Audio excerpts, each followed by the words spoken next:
don't you tell me, just kind of tell me what years you were in the business, when, a little bit about that. Well, that's when you got started, how you got started, if you can remember. Oh yeah, I can. I'm only 92, so shit. But no, the way I got started, I was working for a newspaper, and I was down in Albert Lee at the Albert Hotel. And in those days, I couldn't get to Sioux, what is it, right across the line down in Iowa. Sioux City?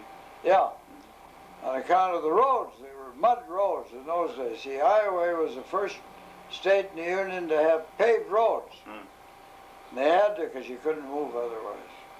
So I'm in the Albert Hotel. I was stuck there for a couple of days. And over in the lobby, they had what they called a pinball machine. It was made by an outfit in Kansas City. Beautiful mahogany cabinet, all kinds of nails.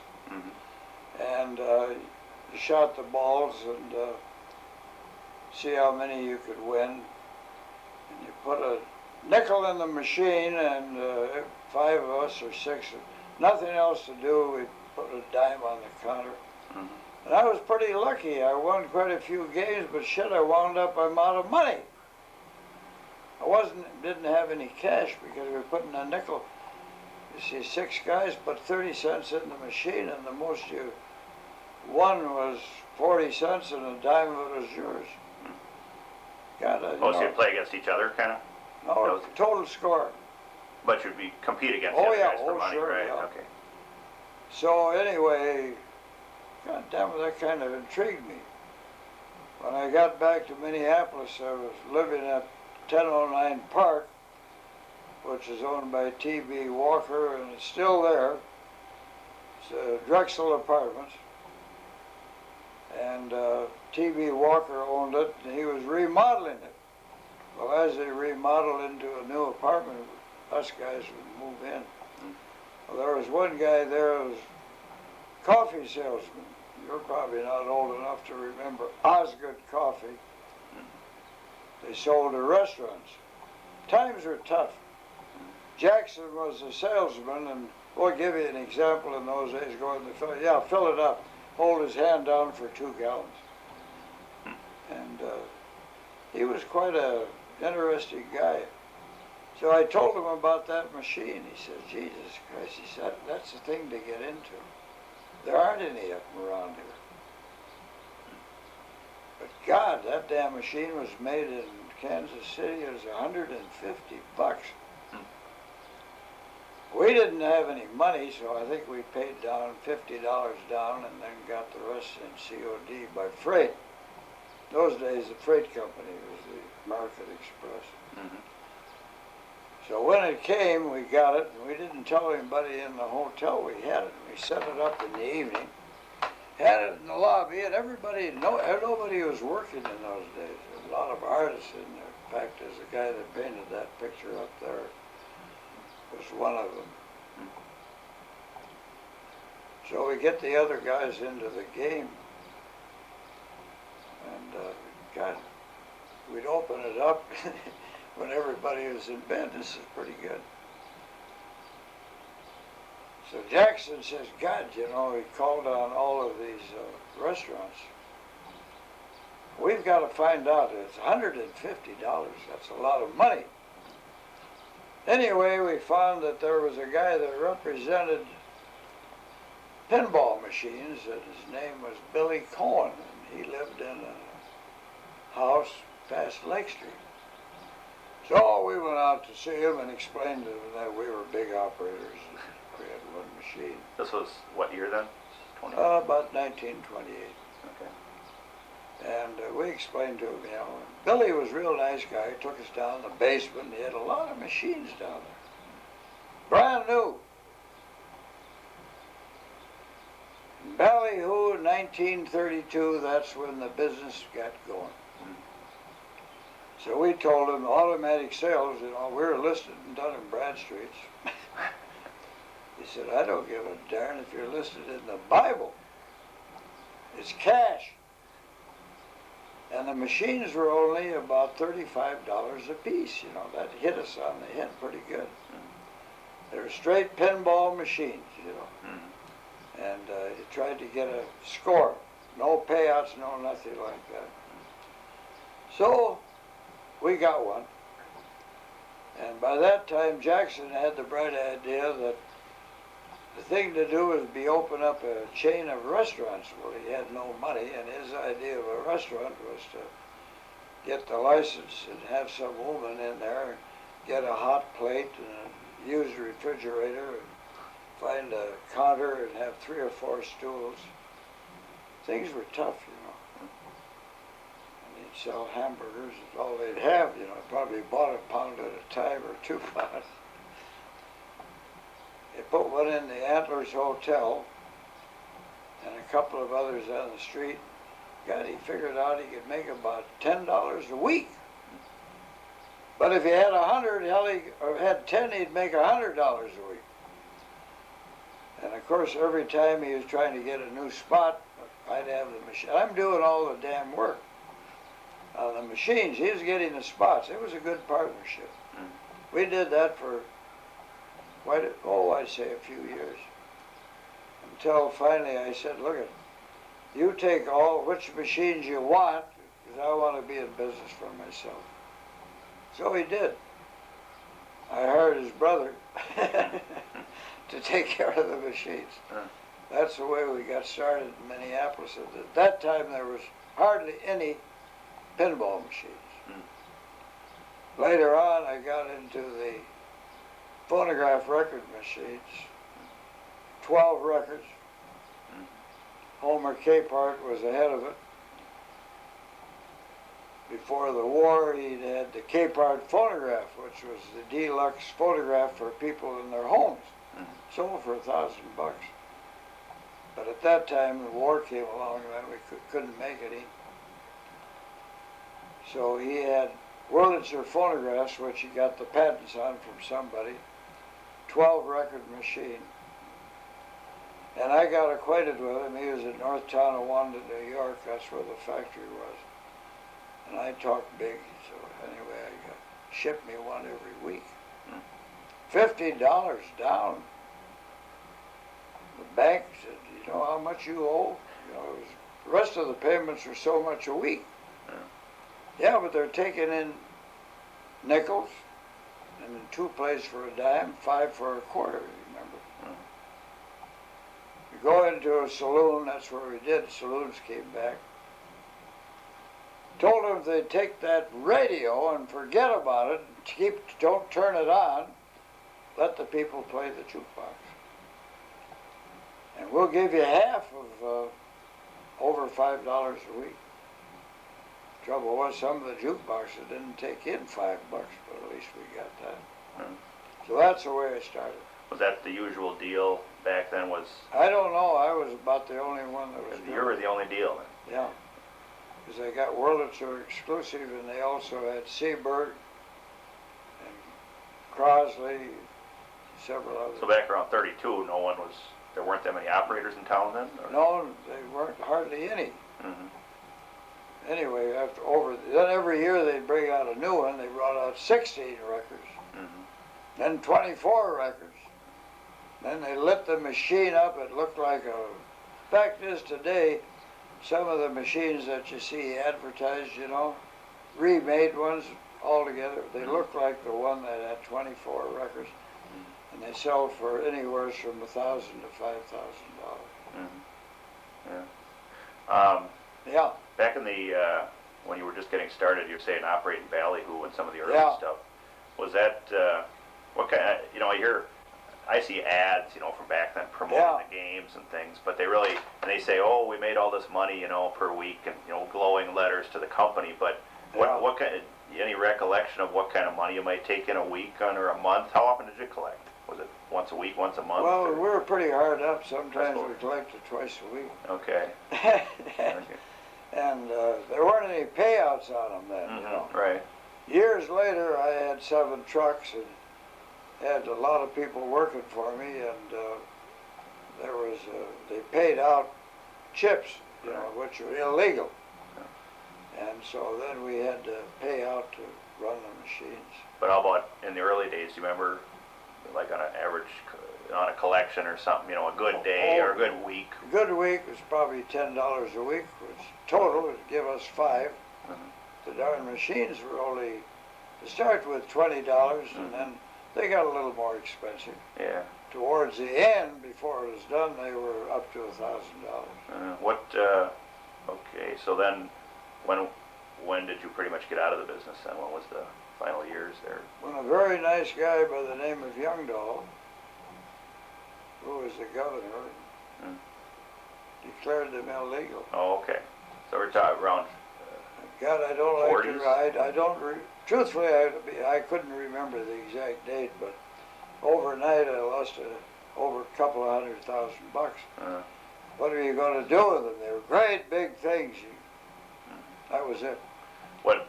But I was in the jukebox business, and then of course the war came along, and I got in the record business. And I was not only putting the records on my machines, I had records when nobody else could get them. And During the war? it was even tough to ship records. I'd order them out of Chicago and get 100 in a box, and all of them would be broken on the top and all broken on the bottom. They couldn't afford cardboard. I wound up buying a paper cutter, great big, by hand, you know.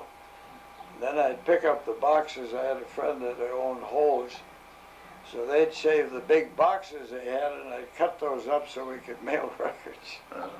Oh, it was a funny business. So the pinballs, pre-war then, the pinballs got shut down. Well, they were Or was running during the war, Okay. when the liquor was good. Yeah.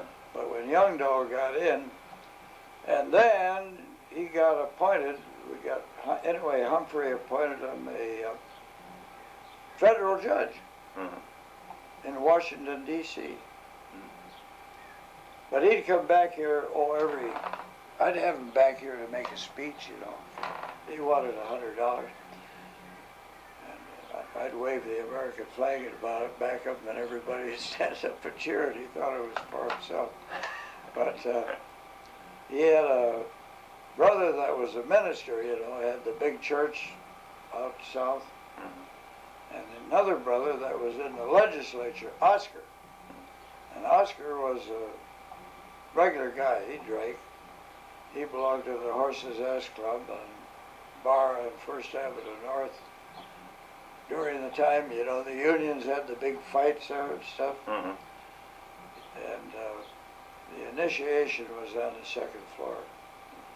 But that was a different world in those days. Yeah. Everything was changing all the time, you know.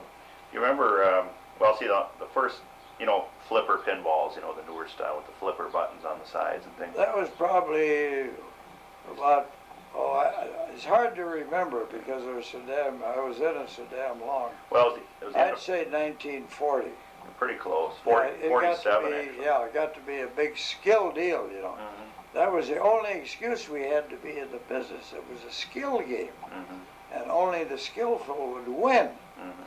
Well, then, of course, they'd win chips, which had on them free play. Yeah. That's all they were good for, but naturally, the places would cash them in. Okay. A guy would win a jackpot, get 100 chips, he don't want to play a machine. Some guys would play them all day long. Right. They were good at it, you know. And they would win, and naturally the other people would want to get in. So, of course, in those days, beer was 10 cents a bottle, you know. And of course, a lot of people got into it, a lot of Jewish fellows. Even one Greek, Corrales, that I belonged to at that time. I had a lot of Greek locations. So I joined HEPA, which was a Greek fraternity. I was the only. So I got a lot of Greek locations in Corrales. He kind of took a beat. It wasn't too fair to him. He's a nice guy. But I got the Gladstone and Loring and all those places down on The hotels. Yeah. And I had northeast Minneapolis pretty much because Polish people were friends of mine. And at one time when Jonas got to be chief. I don't know whether you were around then or not. I had one machine on Broadway that a policeman was going to arrest the guy for it. Whose machine is it? Well, it's down Leary's. Leave the thing alone. So I didn't have it. What was, speaking of that, was there, Yeah. I don't want you to bring up criminal activities or Oh, anything. Were the cops on the take back then? I mean, was there, Well, that yeah, pretty common, there or? was one guy, he's passed out now, he was a good friend of mine, Palmerstein. I don't know whether anybody ever told you about him. For short, we called him Palmy, because he'd go into places, he didn't bother my spots. He'd go in and say, you got some of those Palmy, those chips, you know? Could I have a few of there? They'd give them to him. His basement, he must have had a couple of thousand of them. And then he would go to places that he knew were cashing them in, and he'd cash them in. He did pretty good. He never wasn't too illegitimate or just petty larceny. He had enough stuff. I knew him well enough, so I was in his basement. Fact is, one time we went out together to get a spot. And he had enough stuff in there to stock a liquor store besides all the other weekly prizes that he'd get. But a lot of the cops were. There's one that's still alive. He's got a big home. Hell, he knocked off a lot of them too. But that was part of their deal. Policemen in those days didn't make the money they make today. You got young cops now that are university graduates that are making good money, and a lot of them are very, very sincere. And they'd arrest you or me or anybody else that was driving, under the influence and stuff. So the cops usually didn't nick anybody too bad then, a little bit here and there? No, well, this one guy, he's still alive. He drove the Mariah, the black car, and he'd go out and pick up some of these drunks that didn't have any money, throw them in there when it was goddamn cold. See, they didn't have to be examined in those days, like they do now. Take them down, throw them in the tank to sober up. And while he'd be in the huddle on the corner of East Hennepin and the river, having a few drinks in a teacup. Because he was taking care of the 101 bar, they didn't bother with. Okay. They all had their favorite spots. Was this was more during the war, but, Prohibition, what was that like in the early 30s? That ended, right? Or was it a little before that? Yeah, it seems to me, the women got the vote, I think in 1921, and in 1922, they had beer to start with, Yeah. And it was only 3-2. Yeah. See, Minneapolis limited their number of beer spots to the patrol limits, which was old. That was before Prohibition. It included North Side, pretty much the Polacks and Russians. They had every nationality. And it went down to Washington Avenue, down Washington Avenue to Seven Corners, down in with the Swedes. And then it jumped from there to 27th and 27th, where they had two big hotels for the guys for the Sioux Line, and the railroad shops were there, And that was in there, and then Tuttle's, years later, had a bowling alley there. I guess it's still there. But it's altogether different. But at that time, that was the area. Yeah. There wasn't anything on Lake Street. And then finally, the President Cafe by the ballpark got a license. That was Al Giroux. So, years later on Hennepin and Lake they did. That was a long time. Did you set up mainly in bars or what? Oh yeah, that was practically the only place. Was it? Okay. Although you see, the Greeks had every spot downtown for a candy store. And then the spots they didn't have was the United Cigar Stores. Every corner. There wasn't any, in those days there was no beer parlors, there was no saloons. Yeah. When liquor came back, of course, then they had them, Yeah. But originally it was all Greeks. That's why you had to get in good with them, I guess. Damn right. Yeah. So you were, but you had, through that you had some at the candy stores and things like that. Some Oh machines. yeah, some of them. Well, you know, Greeks are a distinct nationality. Like one, there's a Fairmont Cafe on East Hennepin across from Davis and Rubin. If you're old enough, there's a furniture store across the street. We had a weekly prize, you know, for the high score. Shit, I'm emptying the machine one day and the goddamn prizes are all under the counter. He never gave away somebody else one. They'd write down their score, you know, see. Yeah.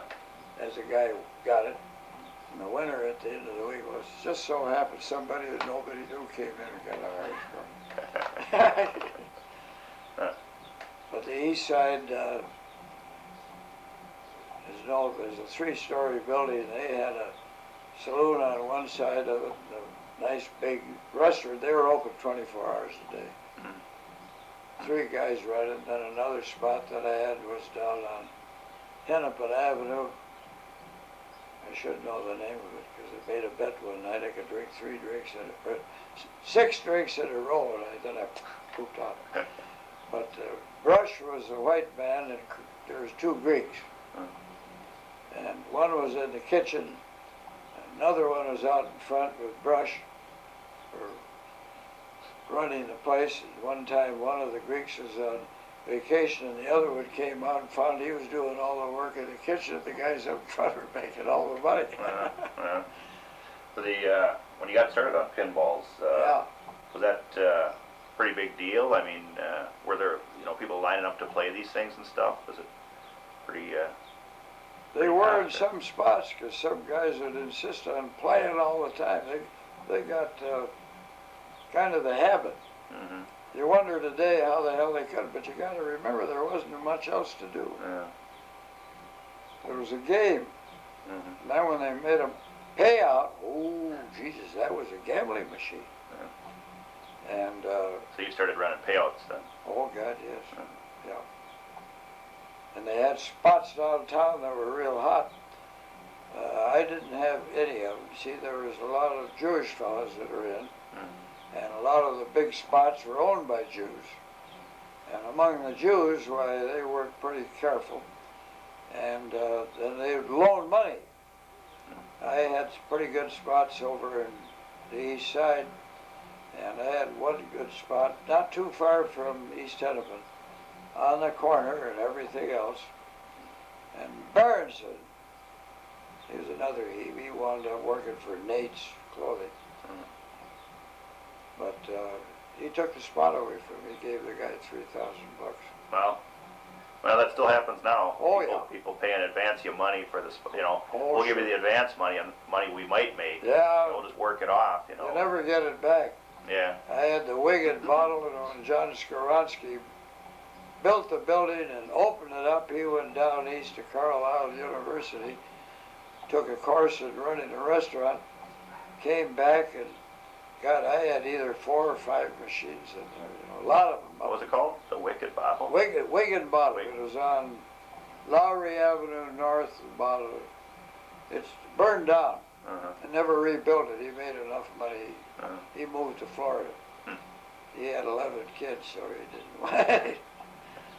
But that was one of the hottest. Then Andy and Vic's that I had over there on 13th and I don't know, University or something.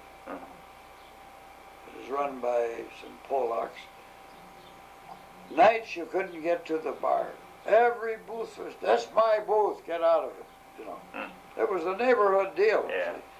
Today, the guy's having a hell of a time, it's tough. God, he gotta have karaoke or a game every night, it's terrible. Well, there's more things to do these days, I guess. Oh, well, they have, and then the penalties are bad. You see, in those days, the cops, hell, if you were driving home drunk, they might stop you, and, they were more lenient. Yeah. Christ's sake, I was downtown one night, parked my car on First Avenue North, and went into Curly's, a few other spots. Shit, I couldn't find my car. I was stiffer than a skunk. So anyway, the next morning I called up the police department. It was on the wrong side of the street at First Avenue North between 5th and 6th. Parked on a little on the sidewalk. Wrong side of the street. They were lenient. Those days are over. They don't have that kind of stuff. When do you usually collect? Did you do the collections, or did you have your No, I'll workers tell do you, there's a little history back of that because, first of all, the guy ahead of the IDS, Commander Bliss in Washington, D.C., well, we all had to make out income tax reports, you know, naturally. And he took the assumption that all income tax by operators of machines, not just Minneapolis, were thieves. He didn't make any bones about it. Well, I didn't like that. Now, believe it or not, I took a train, not a flew, to Washington, D.C. to see Commander Bliss. And Ball was a senator from Minnesota, ex-newspaper guy. He wouldn't get me a deal to go in and see him. So Oscar Youngdahl, who was in the legislature at that time, got me an appointment. So I went up to see this head guy. I'm complaining. I can't do anything about what I got right now, you know, but I didn't like the idea. I was young. I had a lot of stuff. So I went in to see him, and what he got done, what he talked to me about was, ooh, what do you call it? You guys, I wouldn't do nothing for it, you know. So when I came out, he had a young fellow there. There was a secretary treasurer. There were some other girls working. The office wasn't big. He said, if you don't mind buying a lunch, I think I can help you. So we went out to lunch. First of all, he told me, who does the collecting? I said, well, I got help to do some of it, but I do some myself. From now on, don't do any collecting yourself. Because those slips that you make out that he knows about, and he had them there, it'd have in there, you know, so much in the machine, and then down there, we'd put it down, the machine tilted, you know, or something, see. But actually, that was the payoffs, and the saloon keepers made the payoffs, right? Okay. And you had to pay them that first before you took half of what was left. Right. And we always usually counted in the back room, except some guys like to have you count out at a booth in front so everybody could see the money. Oh, you know, people were crazy. I said, you mean I'm not supposed to count? The guys will steal. They've been with me quite a while, but gosh, they see that money. Well, he said it'd be better for them to steal and for you to not handle any money. I didn't like the idea very good. From then on, I never handled any money. So not too long after that, it paid off for me because the district attorney, a federal district attorney, God, I can't think of his name. I'm getting a little too old to remember everything. But he was a hell of a guy. And they subpoenaed the books of all of the operators in Minneapolis. And I guess St. Paul, too. So here I've got to bring over all my records in a big box, you know, of collections of machines. That's what they wanted, what he wanted. So I go over there with him. God, his name started with C.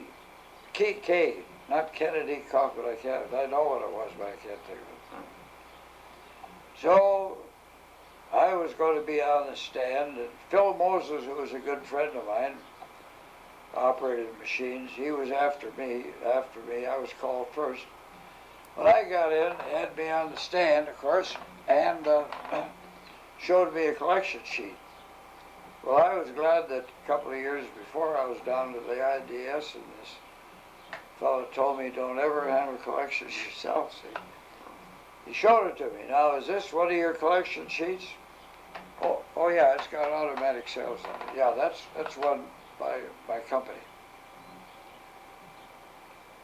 Now, who wrote this down? Well, let's see. Well, that looked like Ozzie Trumpman. See, he was working for Ozzie Werdeman. He was working for me. Well, what does it mean on here? What's this? Well, a total is up at top. That's the total in the machine that Ozzie counted. He always a very honest fellow. And what's this down here? Well, evidently the machine tilted, you know, which machines did a lot of times. The guy had a high score and the thing tilted. He wanted his money back. So he'd give it to him. You know, he's a good player. Weren't those payouts? Well, I don't know. You see, I never collected any of the money. How come? Well, my help were honest, and I was running the office and everything else. And this is a big operation. I had 5 or 6 trucks working, you know, and that stuff. Moving machines. People wanted machines. Get a new machine. Got to move it. Got repairs, you know. We had calls. I had calls. We could call the fellow. We could call them on their trucks, you know. That was unusual in those days. It cost a lot of money. No, I didn't make any collections. So I'm off of the stand. He should have got a hold of Tom's dad and he'd say, well, those are the payouts or something, see. But I had me. So I got done. I said, gee, you're doing a swell job. I got to hand it to you. You're taking care of these guys that are doing things illegal. Next one was Phil Moses. Well, I knew because Phil told me that every week he put aside, you know, times were tough in those days. He put aside $100 for his wife that he didn't declare. Phil Moses was a disbarred attorney, but he was a swell guy, one of my best friends, because years ago they had unions trying to come into Minneapolis, and he represented some of the fellows. And they used to come in, if you didn't join the union and you were in the dry cleaning business, they'd come in and ruin your stuff in the place. The next week you joined. Except there was one guy on Franklin Avenue who didn't join. And he was a Jewish guy. You know what happened to his son? He became president of E.I. DuPont de Nemours out east, a very brilliant boy. Phil Moses was that guy's attorney. It got disbarred. Shouldn't have been disbarred, but he Just did. Because of that, then. Yeah. He had a brother that owned a saloon. He had another brother that, believe it or not, ran a typography machine for the Journal. You don't find many Jewish people doing that kind of work, you know. He had another brother by the name of Maxie Moses. Maxie was an operator too. Later on he died. But Phil Moses, that night after I came home, and I'm sitting here like this in my den, they've got this on about this trial of the pinball operators in Minneapolis, and, oh, flash, Phil Moses committed suicide. I'm sitting there. My wife says, you were over there today. I said, don't get excited. I'm not going to commit suicide.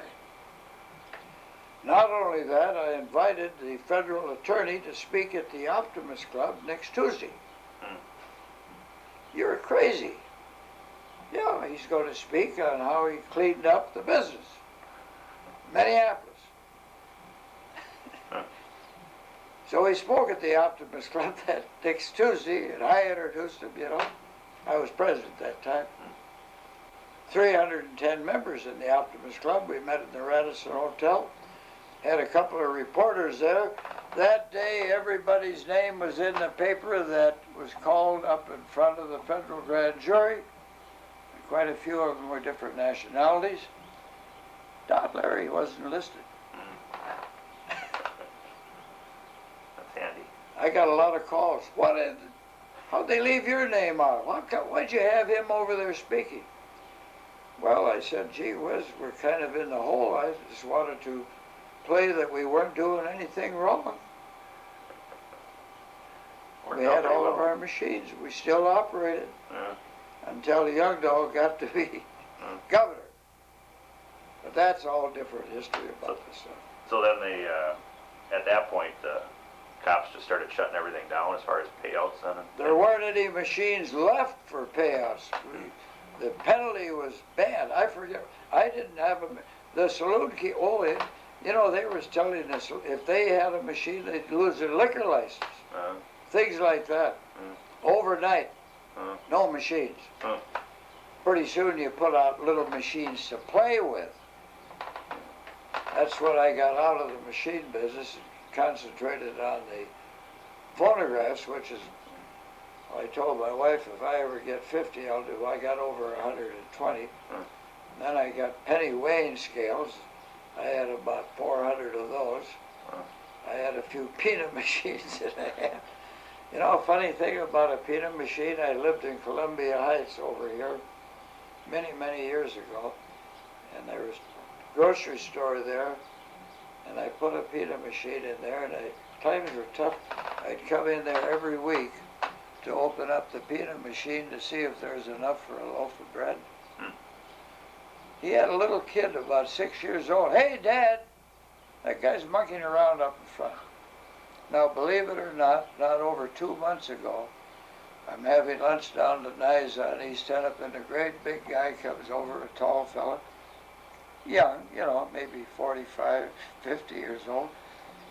You don't remember me, do you, Dad? I remember you. How could he remember me that long? Remember my dad's store on the corner of Central Avenue and 37th? Sure. Didn't you have a peanut machine in there? Yeah, I said I lived at Quincy down this few blocks down. I'm the little kid that came over and wanted to know why you were mucking around with my dad's store. They never forgot. Isn't that cute? Yeah, that's funny. So the scales, they did pretty well for you then? They did at the beginning, but now you don't see any scales hardly anywhere, No, you know. right. But I operated scales, and Pace was the company that operated a lot of stuff in Chicago, and I was buying scales, and I had Warkelstorfers. You ever hear of them on Washington Avenue? They would paint my scales and you know, heat them, enamel them. Okay, porcelain. They look brand new, see, and I think they cost me about $10 altogether. So when they get beat up, you bring them in there? Yeah. Well, they were beat up, a bunch of them that I bought out of Chicago. Oh, okay. But then Watling, that was a slot. They were, I had those. But I wound up with scales in we had a Union Depot here, you remember? That Union Depot, I had about 8 scales, great big tall ones, that it did, so I think it printed a ticket. Okay. For your horse. Some of them did that, yeah. I don't remember, I can't. Right. And I got that deal in there. Oh, was I hot stuff. And then I went to the Milwaukee Depot. And fact is, I don't know, I guess I had a machine in there or something. And the head guy came down and told me he's not having any of that junk in there. Take them out, I don't want them here. Well, that Milwaukee Depot had people that were a little higher than he was. I happened to have a relative that was vice president of there's the Quincy Railroad, what was that, Chicago, Burlington, and something? I think it was Quincy. Anyway, he put in a good word for me. So I got one in the restaurant in the Milwaukee Depot, which is the building's still there, you know? And I got one into the barber shop, and then I finally got 2 in the main park. And they did real good. A lot of them didn't do any good. Years later, I sold them all out to Amos Heiliger. Did you you have them on the street too? And no, I never did on the street. No. Never did that? I had 2 lawsuits against me on penny weighing scales. It was a deal to shake me down. It happened that the guy that sued me in the first place had a beer parlor, but he also owned another one under another guy's name. Supposedly, they moved the scale and a woman fell over it and went down the basement and, you know. Well, actually, what it wound up with, later on we found out that she was a regular customer and, you know, testified. But at the, Osana was the attorney who was suing me, see. Because I owned the scales. And anyway, he told the jury, they had a jury suing, you know, for $7,000-8,000. But I had insurance, see. Right. I had insurance on everything.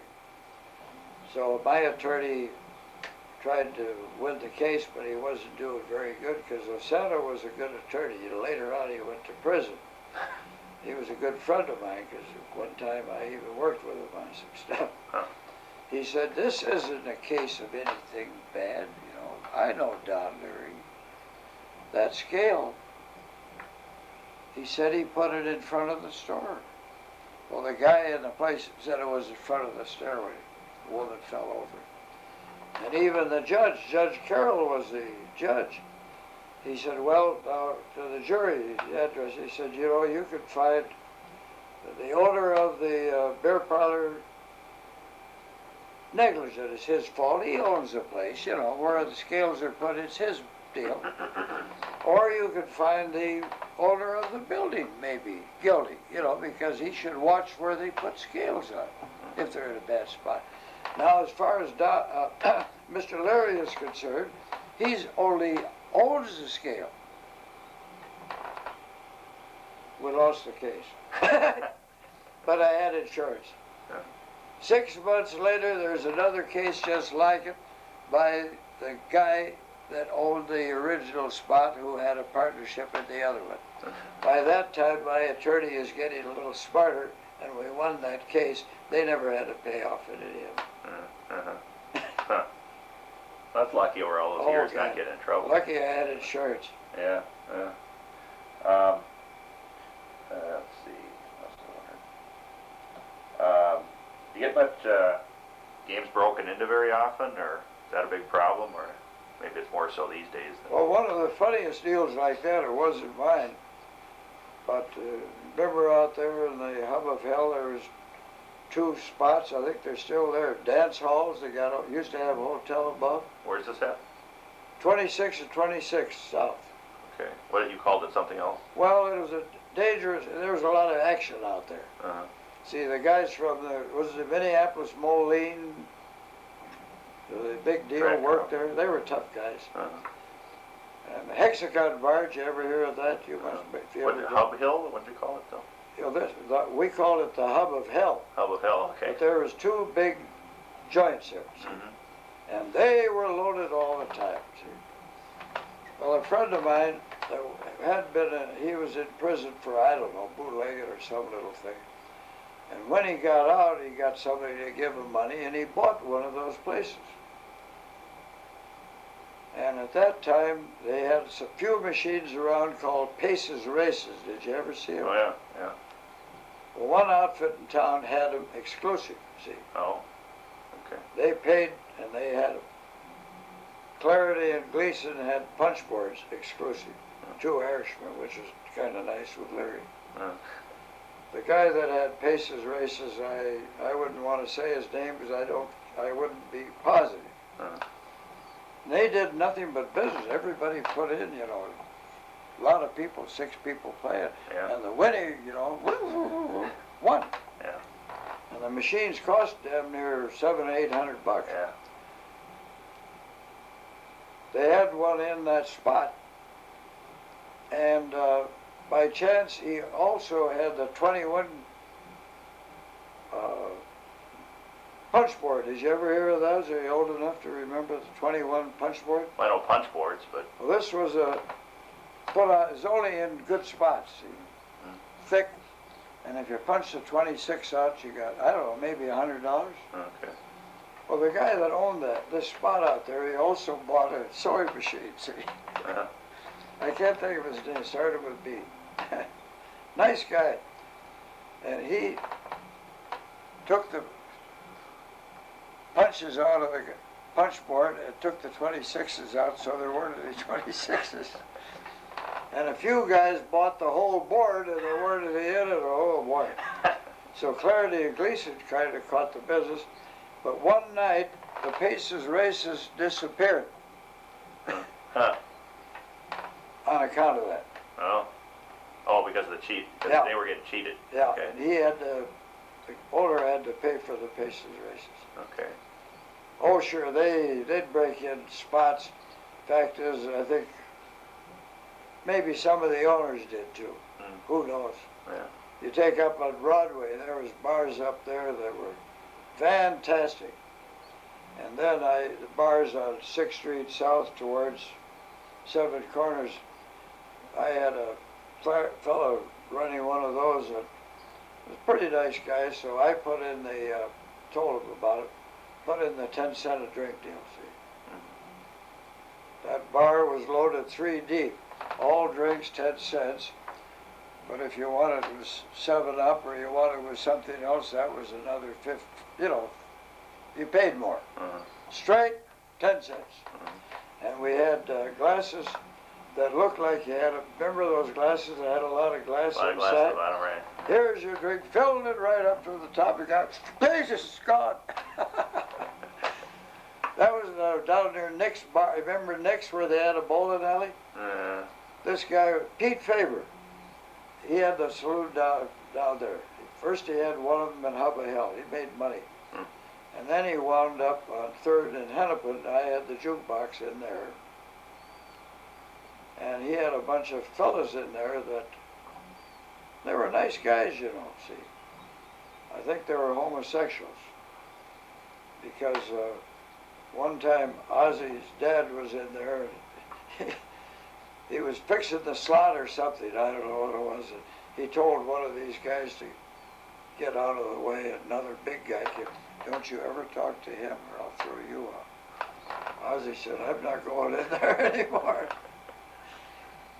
So he'd come up and give Pete the money out of the jukebox and give him an extra couple of dollars to buy the boys a drink, and he'd say thanks and put it in his pocket, so I'll have a cigar instead.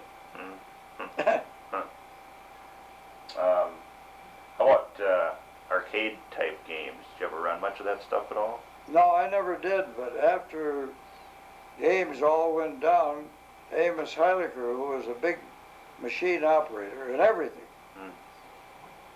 Fact is, he was the first one that owned Musicland Records in Owen Town. Oh, yeah?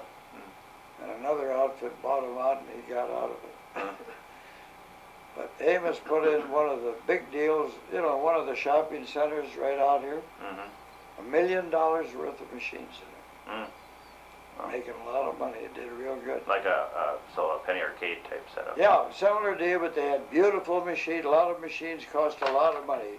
Get everything from your horoscope to having shooting down stuff, you know, kids that like to shoot things down. All legitimate stuff. And then he called me up one day. He took me over to St. Paul, remember, right off of White Bear Avenue. Big new shopping, White Bear, Sears built it. And Penny's moved out, and Amos moved in with the machines. And in that one, he had around $750,000. He's still alive, but he's 10 years younger, 9 years younger than me. Amos Heiliger? Yeah. Still around, huh? Oh, you're damn right he is. Pretty sharp still, or? He's a very swell guy. He was a good friend of mine. He's very smart, a lot smarter than I am. He made a lot of money. And he's got a brother, Danny, that was in the service, who's a wonderful guy. But Amos is a guiding genius. Is he local then still? Or? Yeah, he's still, his father wasn't a rabbi, but he was a Jewish teacher. And Amos had he had a daughter that was born the same time one of my kids was. Is he in the phone book, or? Yeah, he's in the phone book, Amos Heiliger. How do you spell it? Heilchicher. Okay. Yeah, you could call him for. You could tell him you're over here at Don Leary's, and Don says you know more about the business than anybody else. Hey, geez, don't come near me. Yeah, he's got a big operation. He's But taking a licking on things like, you know, he probably had 1,000 cigarette machines. What can you do with a cigarette machine today? Well, how long was he in business for then, you think? He's still in business. Oh, is he? Yeah, with those arcades. What's the outfit? I don't know the name, but he's in the phone book. Huh. Amos Heidecker. He lives over, you know, on the way to just out of past the Jewish part, but he's in the nice part of that off of Olson Highway. St. Louis Park area? No, he's not. Didn't go that far. Olson. You know, I went. You're by any chance a Mason or are you a Catholic? Catholic. Well, I haven't been brought up a Catholic, but I am a Mason. When I joined Paul Revere Lodge 44 years ago, they didn't even want a Leary in the goddamn lodge. You know, the name like Leary, especially I lived in Edina. But I had to join there because the Minneapolis Lodge, if I got into any one of them, I could join any in Minneapolis. But Paul Revere was a little dear. Now it's mostly Jewish in St. Louis Park. Now the clubs fraternities aren't that big anymore. That's right. They're almost gone now. That's right, it's changed. See, I got my first degree at Arcata right down here on Central Avenue at Leary because I was going to be drafted. And I got my second degree out in St. Louis Park and my third degree out there. But that was when things were happening, you know. What else we got here? But I've had an interesting life. A lot of guys who are dead. A lot of them, like Amos, made a lot of money. So is his brother, because he's always taking care of. His brother does all the work. Amos does all the thinking. But Amos will work too. God, I can remember many a time. So how long? When did they get in the business, you think? Oh, way back in 1940. Okay. Yeah. Something like that. Oh, and even before, they were in 1935. Did you ever go to the coin machine shows out in Chicago then? Oh, yeah. Out the Hotel Sherman out there? Yep. They don't even have a Sherman. You imagine that? Yeah. Sure. Yeah, I made all of the big manufacturers were there, and I'd be down there a lot of the time because at one time I was distributing machines too, selling them, you know, to other operators. Certain which companies? Kind of everything, or any darn one I could. I think I had Gottlieb and a couple of others. I forget. So darn long ago. Yeah. I didn't care much about. See, at the beginning, I had Leary, Manguson, and Jensen. Manguson was a guy that operated about 500 gumball machines, or he had been in the business since the first machines, you know. And he did pretty good. You'd never know it to see him. He just died not too long ago. And Jensen died. He was in the Ben Franklin store business, and he was the one that got us into the distributing business. You know, he'd go to Chicago. Leary, Manguson, and Jensen. God, we were loaded with stuff. We couldn't use it all. So Magnuson said, "You don't mind if we break this partnership up, do you?" Because he was a pretty smart Swede, you know. And I said, "No, anything." He's a Delta Sig too. That's how I got acquainted with him.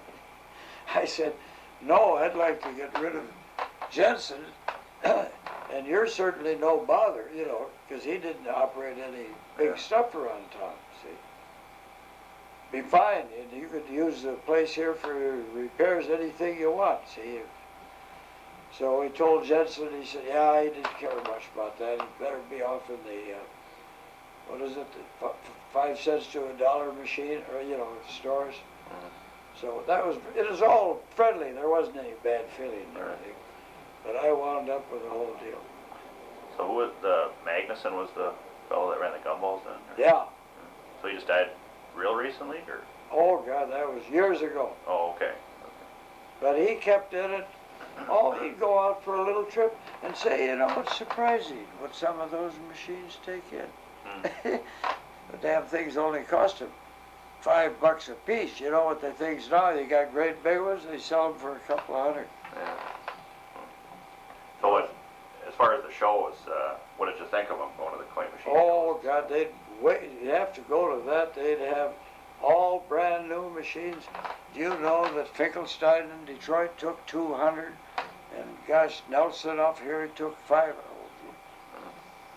And if you want to stay in Minneapolis and have a ship in, you got to take a lot of them. You know, Bally, that was a big deal. Yeah. You've seen slot machines with Bally. Ray Maloney was the You're right. head of Bally. Yeah. That was one outfit run by the Irish. They made the rest of the nationalities.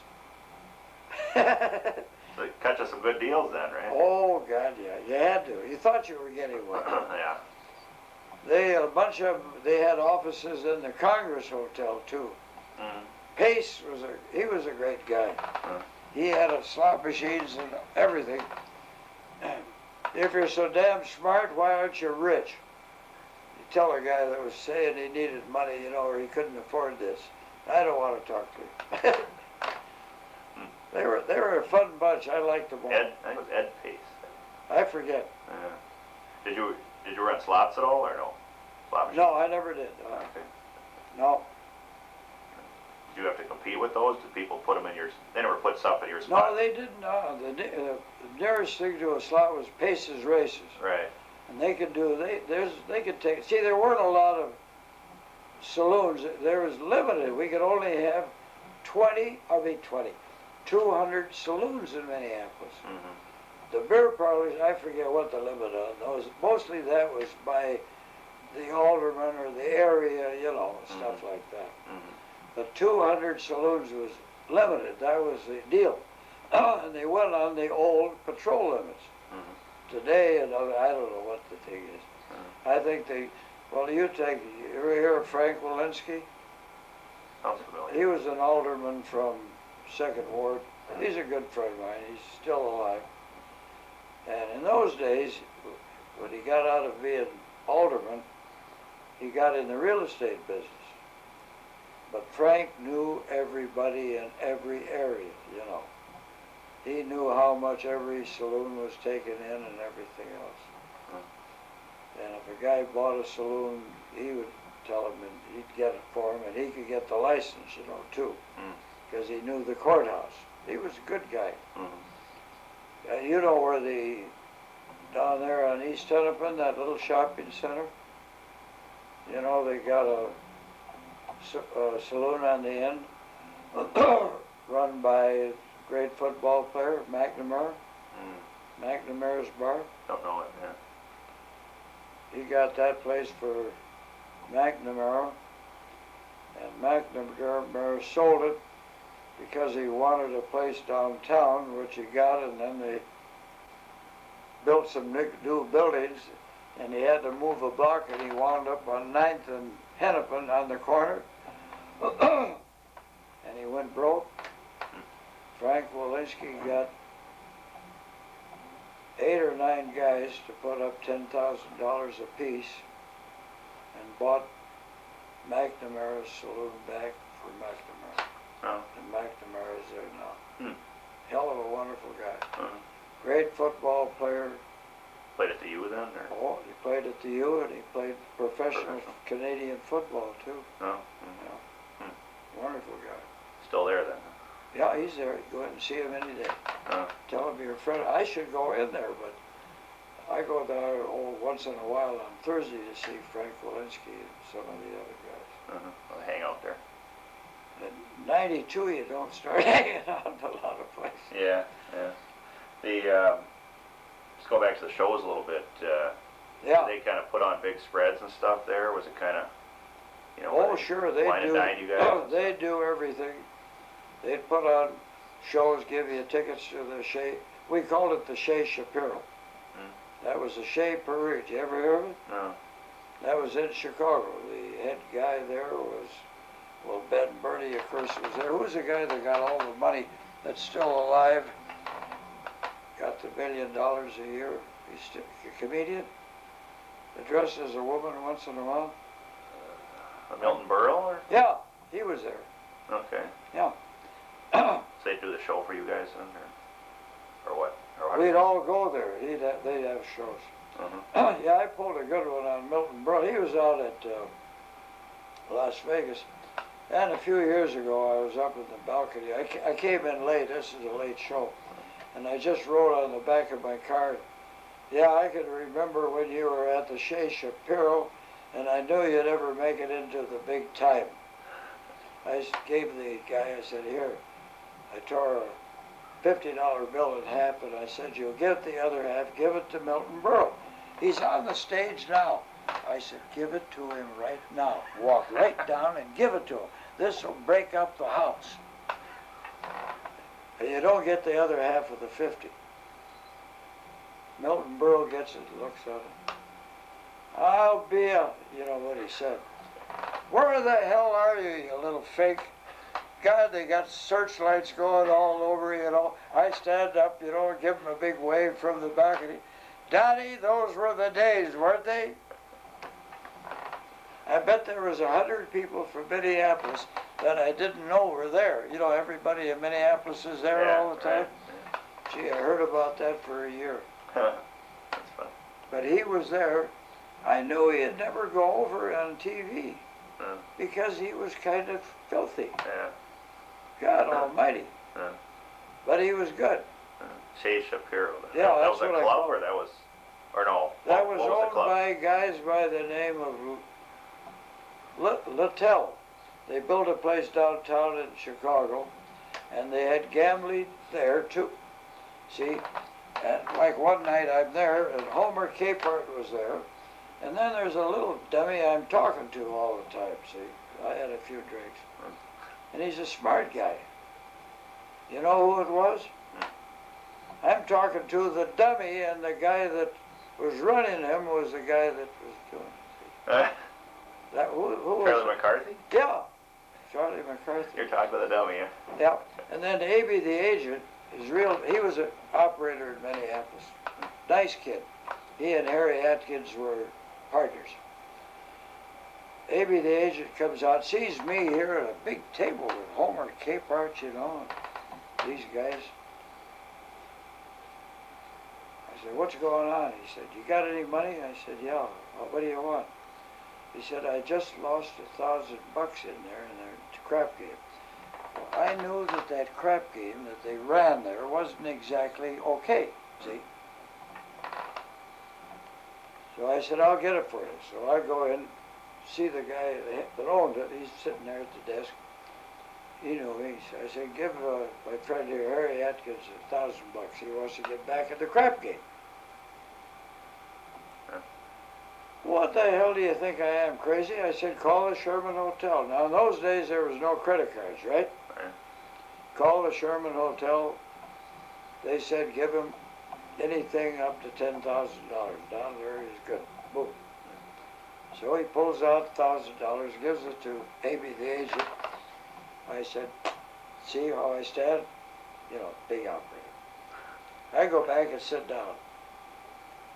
By this time, I find out that Charlie McCarthy is a dummy. See? Back comes Jack Revine. Here's your money. What's the matter? I think that game is crooked. I don't want it. Here's your money. Thanks a lot. So anyway, I go back into the office. I said, Jesus, that's pretty good. That damn maybe Jack Revine, God, he's a smart little Jew. God, he took you for $4,000 in your crooked crap game. You better get a new guy in there running it, see. He hadn't won a dime, see. Yeah. So I threw the $1,000. I said, tear that slip up you got on me. You know, he tore it up. He didn't even say, he went into the crap game to see what was going on. And I went back to the table and I shut up. But Harry, he didn't win. He got out of there. Yeah. Oh, we had a lot of fun. Was that Chez Perry was the club then? Yeah, the Shapery. It was upstairs in the place where across the street from Scandinavian Club. Mm. And then later on, they made the Scandinavian Club into the first club that the Playboy Club had. Oh. Because I remember I had to go up 2 flights, and I thought, if there ever was a fire, if a guy was coming down, you had to get over to the side to let him down, see? So I'm there the opening night of the Playboy Club. Do you remember a guy by the name of Douglas, who was the greatest black comedian? And then he became a, what do you call it, you know, a worker for black rights? Douglas.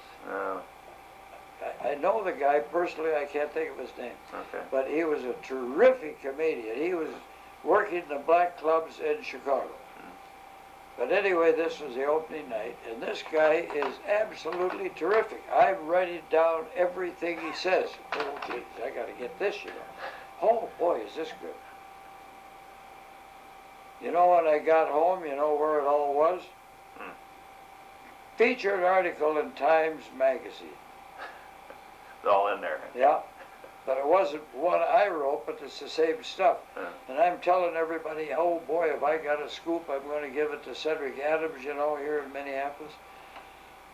Time Magazine. I don't think the guy's name was Douglas was his last name. Might have been Dick.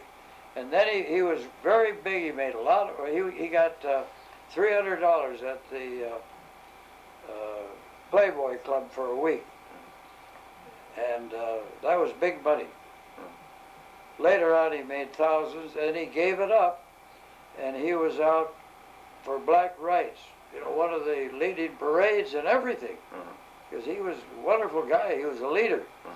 But now I understand. I read it. I can't read anymore. You can see my books. People laugh at me. I can't read. I can't read the daily paper. They had a big write-up that he's going back and do some special one-night deals. Oh, But God, he was terrific. Yeah, I can't think of the guy, but I can't either. Well, that was Playboy Club. So in the 50s, then you're talking about, or Well, that's where they started. Yeah. Yeah. or whenever it was. Oh, 60s. that was hot. See, the girls dressed, you know, with these high, you know, Yeah. they started in these skirt, you know, not skirts, but stockings that come way up. Yeah. They don't have, now they're common. And then they wore little short deals, and then they had their build up good. Yeah. And if you touched one, ooh, you got fined. Trouble, yeah. You didn't dare to put your hand on one of them. They have a lot of girls at the koi machine clubs, or not shows and stuff, or not really. Yeah, you could have all you wanted. They had girls. You want one tonight? Oh yeah, take care of it. Oh. I was married at home. I didn't dare to monkey around. Fact is, there was one very, oh, it's a pathetic deal. I could tell it, the guy's still alive, but I wouldn't tell you his name. One of the nicest guys in business in Minneapolis, swell guy, never fooled around or anything. And he's up at one of these, you know, they had big rooms. Come on in, all the drinks you want, and all kinds of girls and everything. So he went in, and they got a girl. Go on, take crackers. No charge, it's all there. So to be a regular guy, he did. And of all the guys in the world, what did he come down with? A little social disease. And his wife is pregnant. Oh, God, he called me up. What am I going to do? Well, I said, there's a real fine guy on East Hennepin upstairs that sells weight-reducing pills under his own name, and he'll take care of you. I'll call him up. He was a bachelor. He lived at the hotel. He was a pre-rent because he lived there, and he was a house doctor for the motel. So I called him up, and I said, this is Don Leary. I said, I got a friend of mine down here that's really got a peach, and he's coming up to take care of him. And I told him what it was. And the guy said, oh, what do you have to mention that over the phone? I said, what do you want me to do? Tell him that you got the measles or something? Now get going and go on up there. So he did. He got rid of it. He never forgot that to this day. I don't think he ever fooled around again.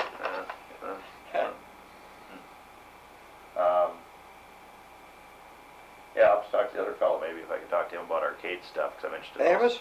Yeah. mention those kind I of would, machines? because he's a very fine fellow. To be honest, I haven't seen him for 6, 7 years. But I'd show you the kind of a fellow he is. Now, I had a record store over here for 24 years. Before that, I burned out, not on 56 East 10th, but I moved off of there. I sold that outfit, the whole building and property. I moved a couple of blocks up. I had a fire there. Burned out the upper.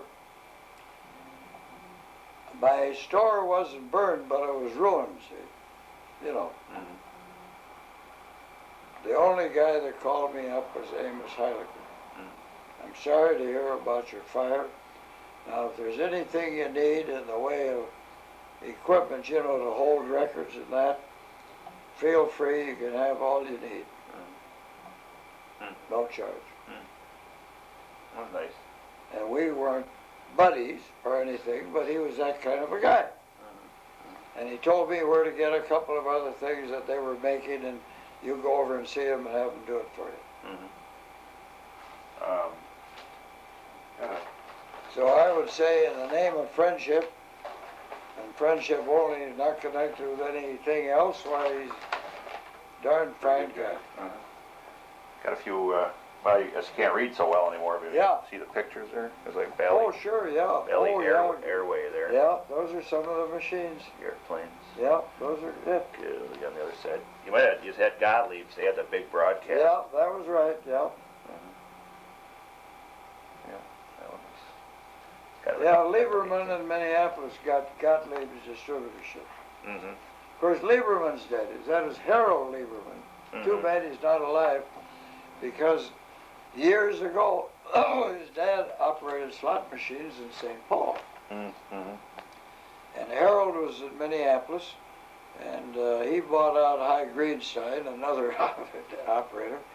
And I never did much business with Harold, except one time, I guess I was short of money or something.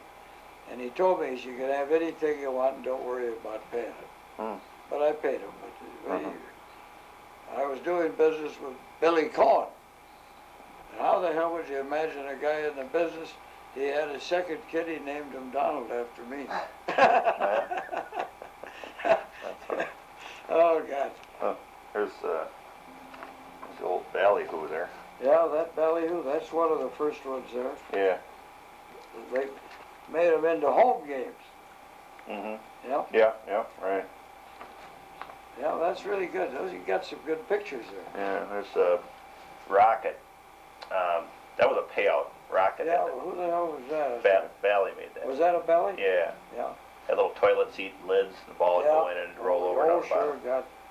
Yeah. So you might have ran some of those. That was 30. That was one of the first payouts. That was like 34, 1934. They were clever. Yeah. Got it. And they bring. Then you know what had happened. You'd put one out, and the damn saloon keepers would find out. I want one. Oh, how am I going to give everybody the same machine? Especially some of the spots weren't doing that good. Yeah. Oh, God. One other one. I can see the picture very well, but it's a jigsaw. Rockola jigsaw. It had the World's That's Fair. what I was trying to think of. Rockola. Yeah. You see, Rockola brother was in Minneapolis. So was Rockola.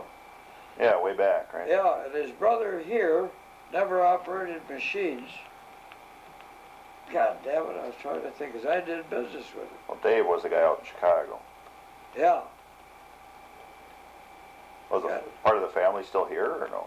I wouldn't doubt it. They had a big family. You see the... Late? Yeah. Or no, I was thinking they had a distributor, but Mills had a distributorship here, I think. In downtown Minneapolis, didn't they have a... Oh, he probably did. You see, the first machine, coin meter. Did you ever hear of coin meter? They were the ones that made the washing machines you put a quarter in. Okay. That was a Minneapolis deal. And it was a big company. That was the same outfit that made remember the Toastmaster? That was a Minneapolis deal. As a matter of fact, either 2 years or 3 years ago, a lady that won the Kentucky Derby, husband was one of the original bunch. Toastmaster. Yeah. Oh. Or from Coin Meter. Yeah, Coin Meter, one of them, see. Uh-huh. It's rather interesting to see the name come on up, because I forget the names. Yeah. The, speaking of names, how about National Novelty over in Minneapolis? They made scales and stuff. I don't even remember. Must have started up after I got. No, they were around way long. Yeah, but they might have been smaller in the 30s. I don't even remember. National Novelty. No. Made lollipop scales and a Preeby. Oh, I knew that guy. His kid wound up with a saloon over in Hudson, Wisconsin. And Preeby wound up down in southern Minnesota raising horses and stuff. Multimillionaire. Yeah. Terrific guy. And then we had he's probably not around anymore, though. No, but the family must be. It's, you know, spelled Priabe. Yeah. Or I-B-E. Yeah. And Where then did he go to? he was down in southern Minnesota. Don't remember where, though. Yeah, through Owatonna. Okay. Yeah. And then, you got anything on Pence? P-E-N-C-E? No. Archie Pence. He was another Gentile like myself that had some machines. And he also had a few little, well, they might have been illegitimate machines at that time. Terrific guy, gosh, he could outdrink anybody. And then his son opened up a saloon in Hudson, Wisconsin. Another one over in Hudson. Yeah. They're not still running them, though, those guys. No, but his kid might have the, well, of course, even in Hudson, it's 50 years ago. Oh, okay. A long time. How about Archie was quite a guy. He married a gal that was quite a famous girl on Lake Street, good looking, and he was very jealous. He was a little older, and one night he had a few drinks, and I think he thought maybe somebody else was at home because he rang the doorbell and shot his wife. Accidentally. He thought it was some other guy. Boy. He got out of it because it's purely accidental. She died, though, or? No, nobody died. Just got hurt. He was a lot of fun. How about Archie LeBeau Oh, yeah, Archie LeBeau. over in St. Paul, maybe? Yeah, he wound up he had a horse. He's selling horses. You know, you ride a horse, you want to buy it. He got into that. Archie he made a lot of money. He did all right. And you had to do business with him because he was such a nice guy, and you shouldn't give all your business to that bunch in Minneapolis. He was over in Midway. And he had a nice big place, and he operated machines and everything. And but he's not around anymore. no, but his kids might be, because he finally got into he tried to sell me a horse, you know. He had machines he operated. That's how he got into handling a few machines. I might have bought stuff from him. I can't even remember, but I know he was a nice fellow. He didn't do anybody any harm. And they started a roller skating rink maybe later on, or does that sound familiar? No, the roller skating rink we had in Minneapolis was down. I'm thinking of St. Paul, I guess. Oh yeah, probably what he might have. We had one in Minneapolis that a friend of mine had, and then later on he also had some horses for kids to ride. You know, you take your kids out there, but they weren't dangerous. You wouldn't have to worry about putting your daughter on them. God, I can't think of his name offhand, but he bought a big roller rink in Minneapolis. It was kind of in the Glenwood area, you know, all by itself. He wasn't doing very much. The war comes along, you know why he got rid of it? He sold the roof to the Army for 4 times what he paid for the roller rink. I think he paid about $20,000 for the great big roller rink and sold the roof for, I don't know, a lot of money. Solid copper. Oh. God, God damn it, I got him into the Optimist Club, a swell guy. And he was a lot of fun. He wore a wig. When he'd get a few drinks, he'd take the wig off, you know. Did LeBeau's kids are still in local, you think, then? Or I haven't tried calling around too much trying to find his Yeah, I kids. think you could find, they might be in the horse business. Hmm. Because I know he had kids. He was a good Catholic. I'd call around. Yeah. Jack Carter? Carter, yeah. Karter. Yeah. He was the only guy that I knew that ever had the crabs. You know where you get crabs? Yeah. He had them in his eyebrows. Huh. That was one of his brothers. Oh, okay. Oh, Carter. Yeah, they operated. Yeah, he had the two of them. Yeah. I Yeah. don't think they got along with each other, but they were quite, mostly St. Paul. I think Jack's still around. Pretty sure. If he is, he must be my age, 'cause Yeah, I don't he's- think I was older. Hanging in there, yeah. Kid Can was, Well, that was under Blumenfeld or Erickson. And the sad deal about him is that he went to prison before he died and he had millions. well, was he kind of the boss of St. Paul or Minneapolis. Minneapolis? They didn't know about him in St. Paul. Uh, He, I don't know that, what's one of the biggest deals in Palm Beach? Great big, the one that's got a big circle. Hotel, you mean? Or? Yeah. Don't know. Excuse me. Yeah, I forget. Hello? Hello?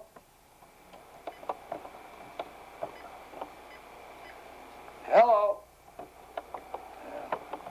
Trying to find out if I'm still alive. Anyway, it wasn't the Everglades, I can't think of it.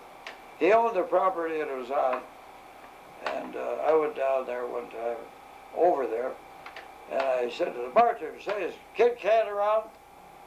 No, nobody with that name there. This is down in Florida, though, or? Yeah, Palm Okay. Beach. Okay. How about Blumenfeld? No. Well, okay, is Ferguson in town? Yeah. We're here and I have to hold still.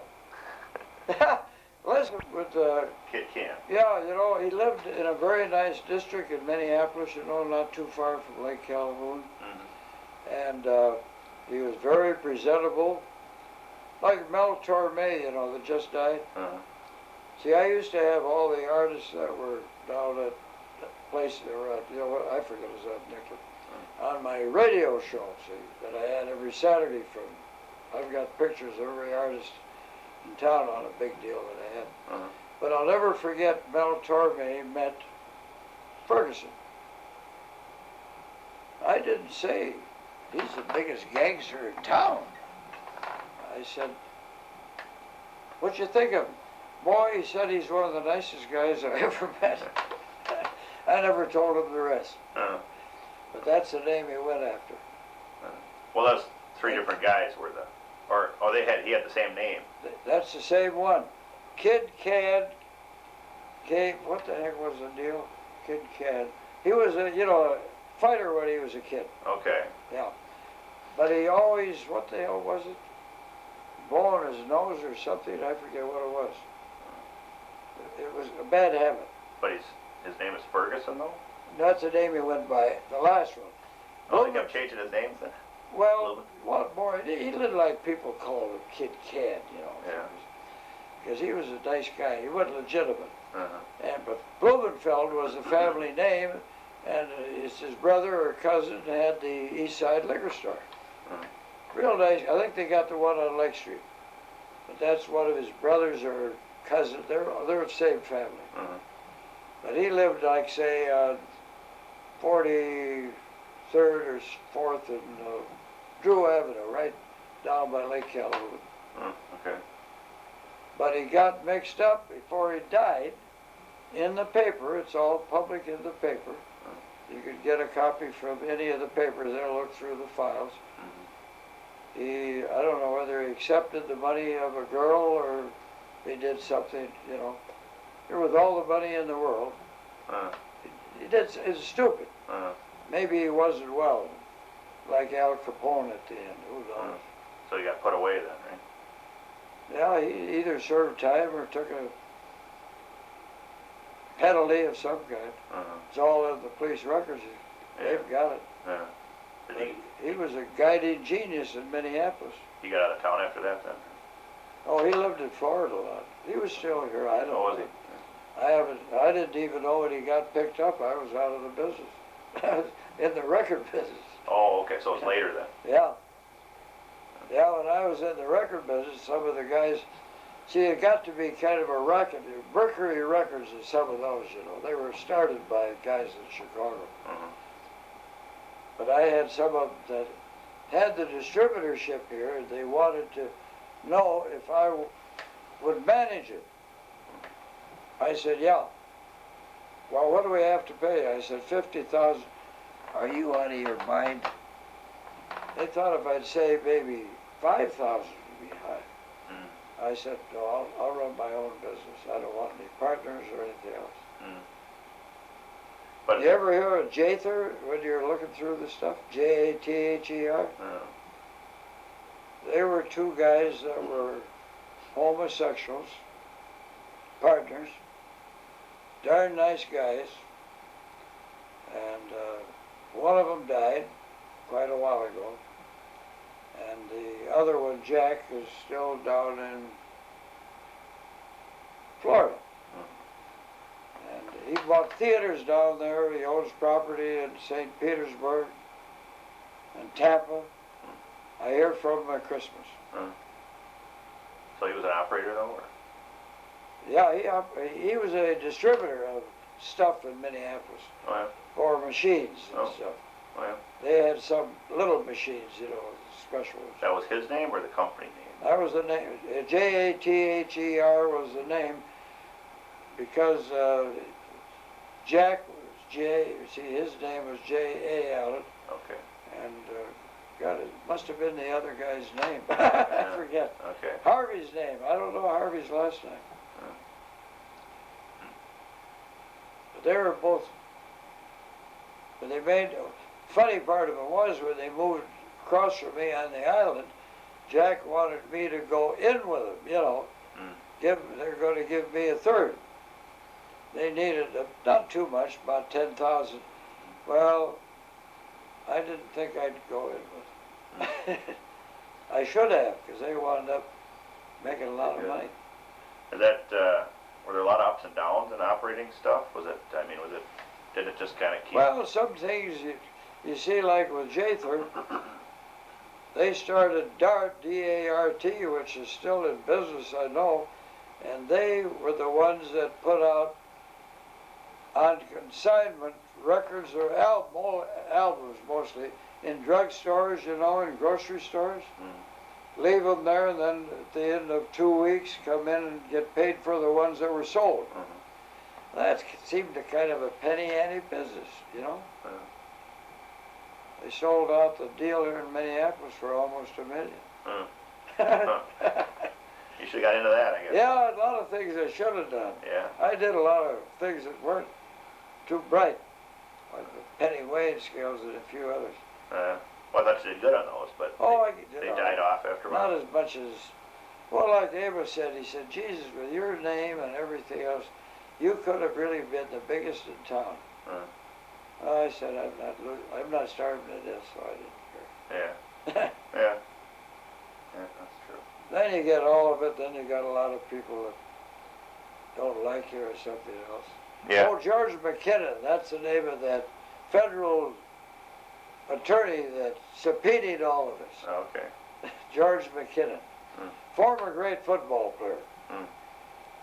Got to be federal attorney.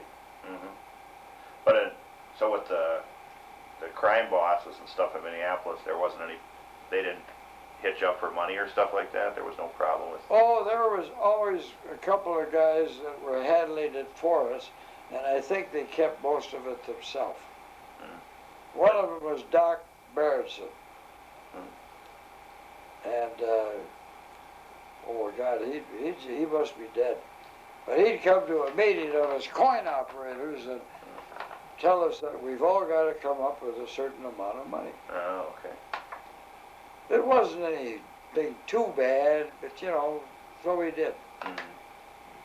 Berenson never, he got caught by the, he had a brother by the name of Nig, N-I-G. Mm-hmm. He sold shoes, floor-side shoes and other stuff. Mm-hmm. Salesman. Then he started a shoe store. Then he had another brother that was up with a bunch when they had gambling and stuff. His name was Betts. Nickname, B-E-T-T-S. Uh-huh. Then he had one brother that had a legitimate saloon over First Avenue North, and he wound up on Hennepin Avenue. Mm. 4 brothers, all nicknames. Doc. Yeah, there were a bunch of interesting people. Did you ever have, say, as long as you're writing, you ever hear of Jack Late? You ever read any of his books? No. I've got one I wouldn't sell you for anything, but I'll loan it to you. See if I can find it. Lane?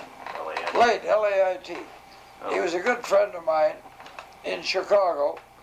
He wrote up gambling and all that shit. New York, and he wrote up United States.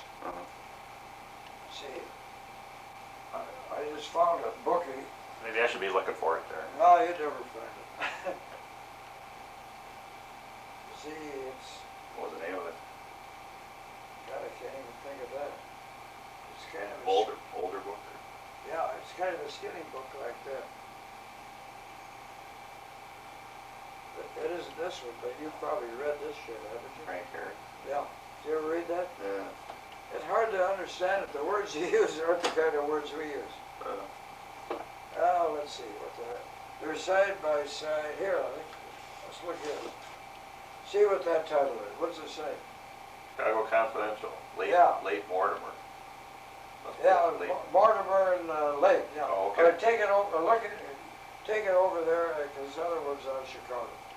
Take it over there and look up where Minneapolis is coming in. Northwest. It's in the index. You'll find it. Okay. And let's see our other damn thing. Hasn't even got a cover. Look it up. There's stuff in there that you can write about, and you can make them think that you're the guy that found it all because he's been dead a long time. And he was a good friend. The fact is, I even used his name several times. See, the initials were the same. Well, we got Minnesota in here. Yeah, look it up. See what you find. You'll find stuff in there that you can copy in what you're doing, and nobody will know where the dickens you ever got it.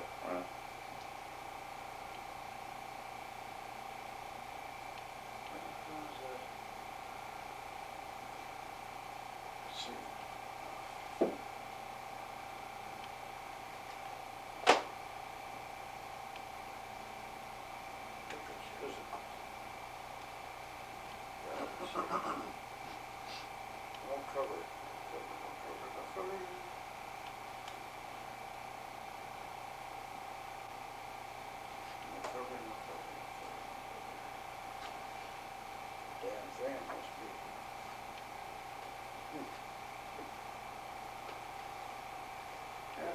Not too much in here.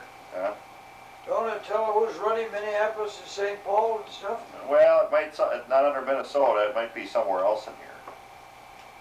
But Now that one should be there under Minnesota. What does it say there? Read some of the. well, no, there isn't. It just says Minnesota. It's just there's nothing. Nothing might be under like mafia or something like that. No. Or crime bar. Read those. Read the index chapters in front. Oh, in front. Okay. Yeah, read the index chapters.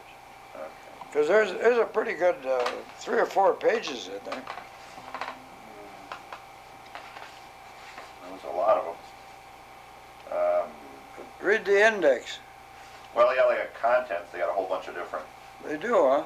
There's a lot of different, but it. Midwest, would it be under that? Well, let's see, or something like that. Stuff on gambling, Oh, shit, they. crime cartels. See. The index in the back, I was thinking of. Mainly Chicago here in this one, you know. I think that's what. Oh, well, is that? This is Chicago, pretty Oh, much. no, that is. Chicago Confidential. That's the. Oh, yeah, that is the one. Let's see what the. God, I think this one's Chicago. Oh, there's another one. Okay. I can find it. What's that one? The same one. Yeah, Two that- copies of the same one. It wouldn't be that.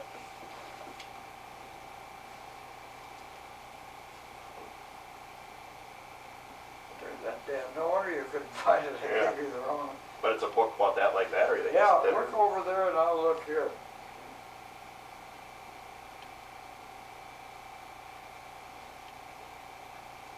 I have these in some fancy order, but people change them and they bring back other stuff. Yeah. Yeah. Now that's a damn good. Deal.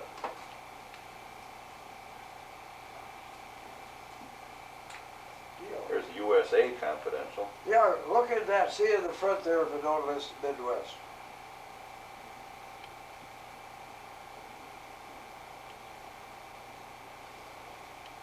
Is that the one with no cover? No cover, right? Yeah, that might be, but the one that I was looking for has a cover. Watch.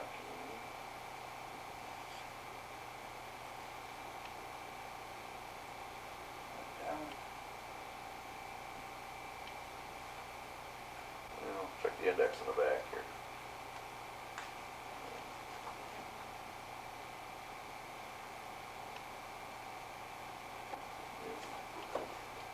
No Minneapolis, or no Minnesota. You How know, about Midwest? that Mills Novelty Company. Yeah, nothing there either. Looks like an interesting one though, of course. Should have been Mills Novelty.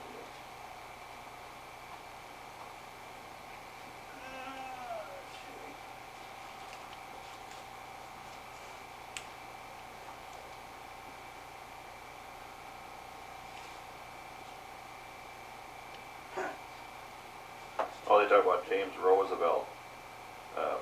FDR's kid Yeah. was tied in with Mills Novelty on the jukebox business. Oh, yeah. Do you remember those? We had one, one of It's the, one of the Roosevelts was here in Minneapolis and had the radio station. Oh yeah. Oh, Franklin. well, that's the president. James. That's the Yeah, son. that's one of the, it was one of the sons. Maybe it is Franklin Jr. because it sounds like Oh. the name. What was the? God damn it, this one in here, my late would be a damn good one for you, but that sounds like it. it's it's got about a half a chapter on Minneapolis. Oh, I got that sticker in there. What's that? No, the Great Hunger. Oh yeah, that's yeah. That's drove all the Irish out of it. But it's a hardcover like the other one. Yeah, uh-huh. Not seeing it. Oh, Is it? Well, on the one of them they had they listed a bunch of books. Maybe. yeah, it would list the others that were written by both of them. Jack Late and Mortimer were pals. But I used Late's name when I signed in a lot of places because they had the same initials, and I knew them. Okay. God, you see, son of a gun, I get accused of things. Well, it's not. They list a bunch of names here, but they don't. None of them. They did quite a few books. None of them like say Minnesota or anything like that. No, but I think the one that the one that Jack Late wrote, I think is listed. Oh, let's see what the hell this is here. That's Mexico. Things to do Yeah, with big Mexico. help, that would be. That's a good one for guys that are going to Acapulco now. Yeah. Can't believe it. Shit, I was down there and I gave $1,000 to the guy that didn't make the election. Oh yeah. Yeah, Juan Andrew Aliman. He was the governor of Monterrey. I was going to have everything in Acapulco. Oh, the location. Yeah, I was going to have the slots and the whole gambling and everything. Huh. And The guy lost. yeah, Camacho got it. Huh. And there wasn't any Acapulco then, so you could figure out how old it was. Yeah. There it was a, Oh, oh. the prison is still there. I was down there a few years ago. Showed some people where I slept in front of the prison. Outside, because I wouldn't go into the downtown part. Oh God. It was a port, you know. Yeah. I don't think we're, Well, the damn thing is in here. I didn't give it to anybody because they wouldn't know what the hell it was. yeah. Tales of a Wayward Inn. Say, that's, what the hell is that? Oh, you ever hear of you ever go to New York? Yeah. You ever hear of the Algonquin? Yeah. This is the guy that founded it. Oh. He was a friend of mine. Oh. Yep, that was a hell of a deal. And I went there, I took a guy there later on, and I called up for a reservation. Oh, Dad, how are you? Shit, they didn't know me from Adam, but they were trained, you know. Mm-hmm. St. Mud. You know what that was, don't you? You know the guy that wrote it? Yeah. That was Minneapolis guy. Uh-huh. Well, they got like, the Bible Belt, and they got Iowa mentioned in this one, but. Well, which one you got? Well, now? this is that USA conference. Oh, I'm yeah. coming back to that, but I don't. It's not They got- Milwaukee, Don't they have? Texas, Denver, Nevada, Detroit, California, Indiana. Well, look up the pages. Oh yeah, carry me back to old Minnesota. All right, now look that up. All right. That must, because there's another one that's not ripped apart, but maybe that's the same one. Okay, we got about 5 pages on Minnesota. That must be. Good. Just look those over though, just for fun. Uh-huh. But I want that baby back. Yeah. I'll trust you, but Okay. I'll bring it with me then? Okay. yeah, Okay. Appreciate it. you bet. Because there's stuff Actually, the that, Chicago one looked kind of interesting too. well, take it along if you want it. Yeah, well, I don't know. You got 2 copies of that. Yeah. Yeah. I paid $75 for one of those, the other one of these things. Oh, yeah? Yeah. Hard to find now. Well, it's, you know, those cuckoos that, see, I check on some list why it used to. Now, what good does it do if I get it? I had some, well, a very smart woman. She was 94. She lives upstairs. Comes from a very wonderful family. She says, you know, you've got books there that are priceless. She said, I know you haven't read them all. Yeah. I said, what do you mean I haven't read them all? She says, knowing you, you bought it because you knew the person that wrote or something and you didn't care much about it. I said, you know what, you're telling the truth, but I don't like that.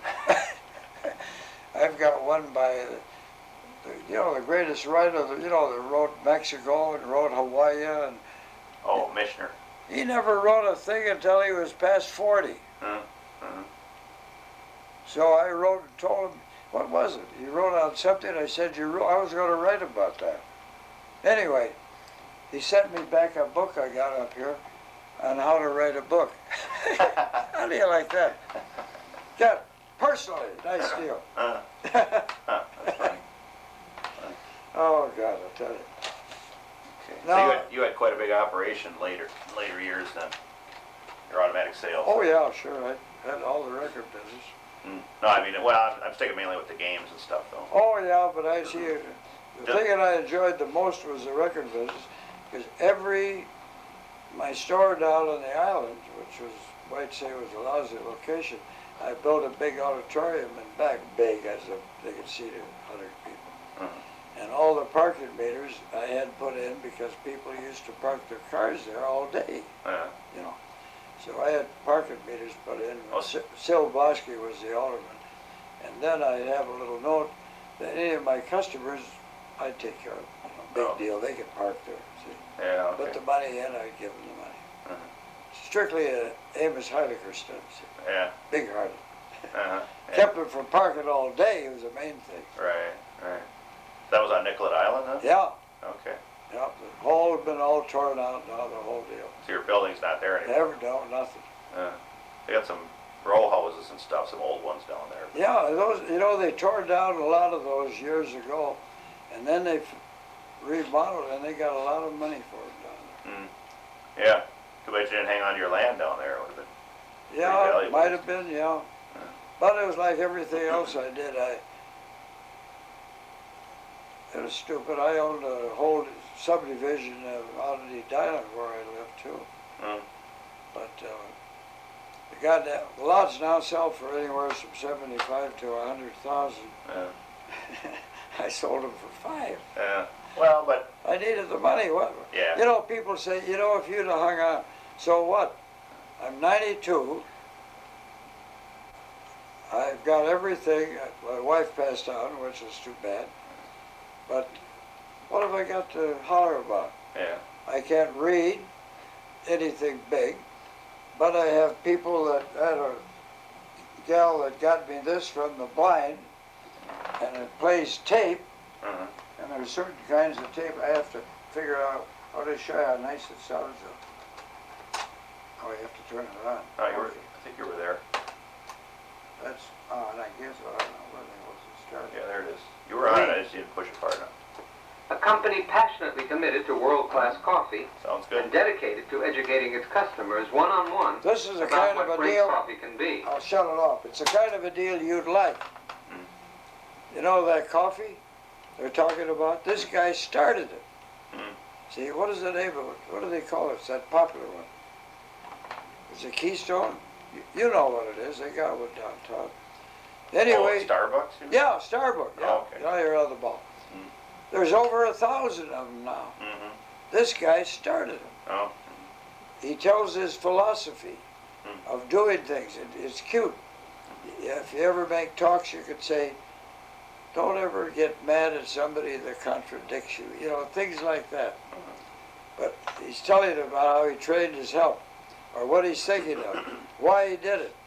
And you know, I thought he was going to say that he got the idea in Mexico or Cuba or someplace like that. It was Italy.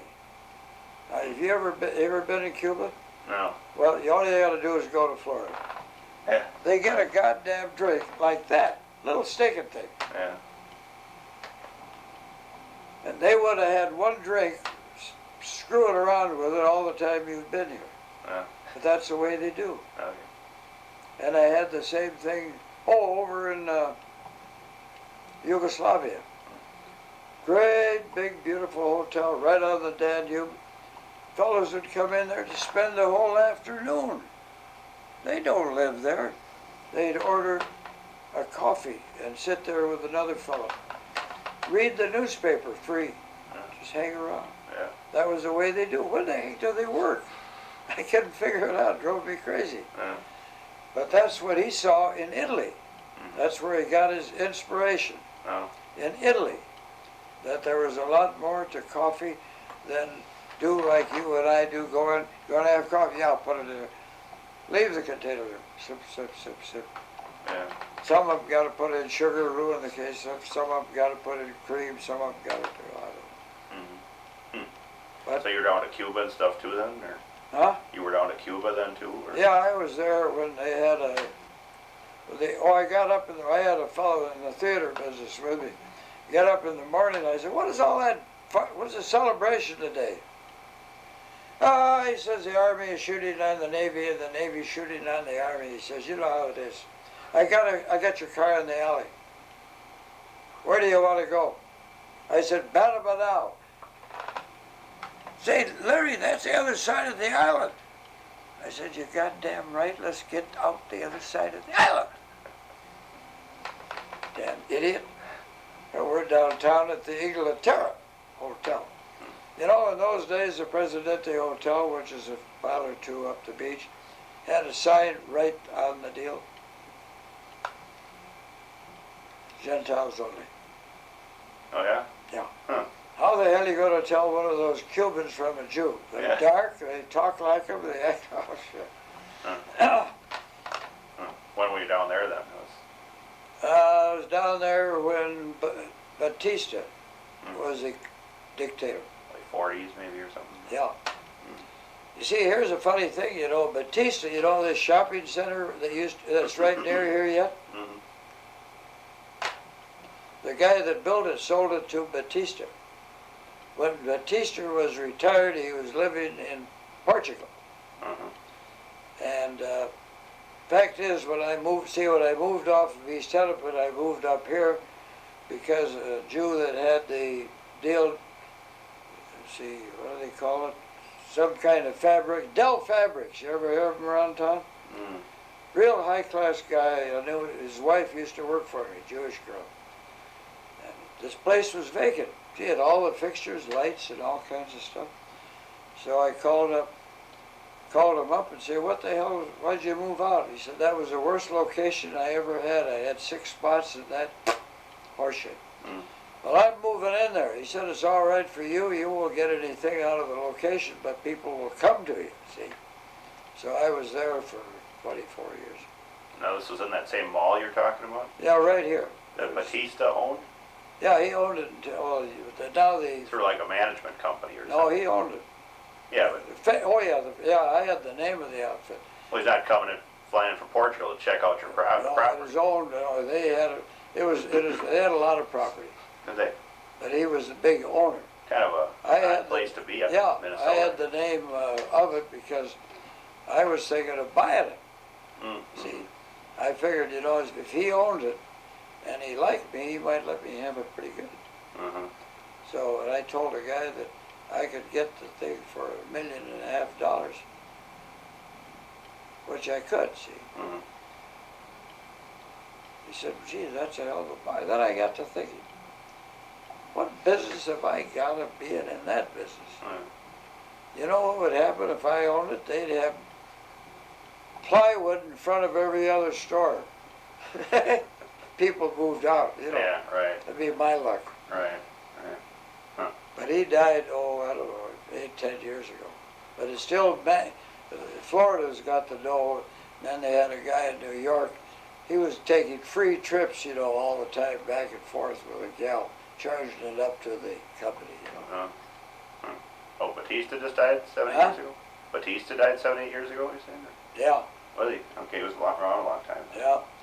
See, the thing originally was built by a friend of mine,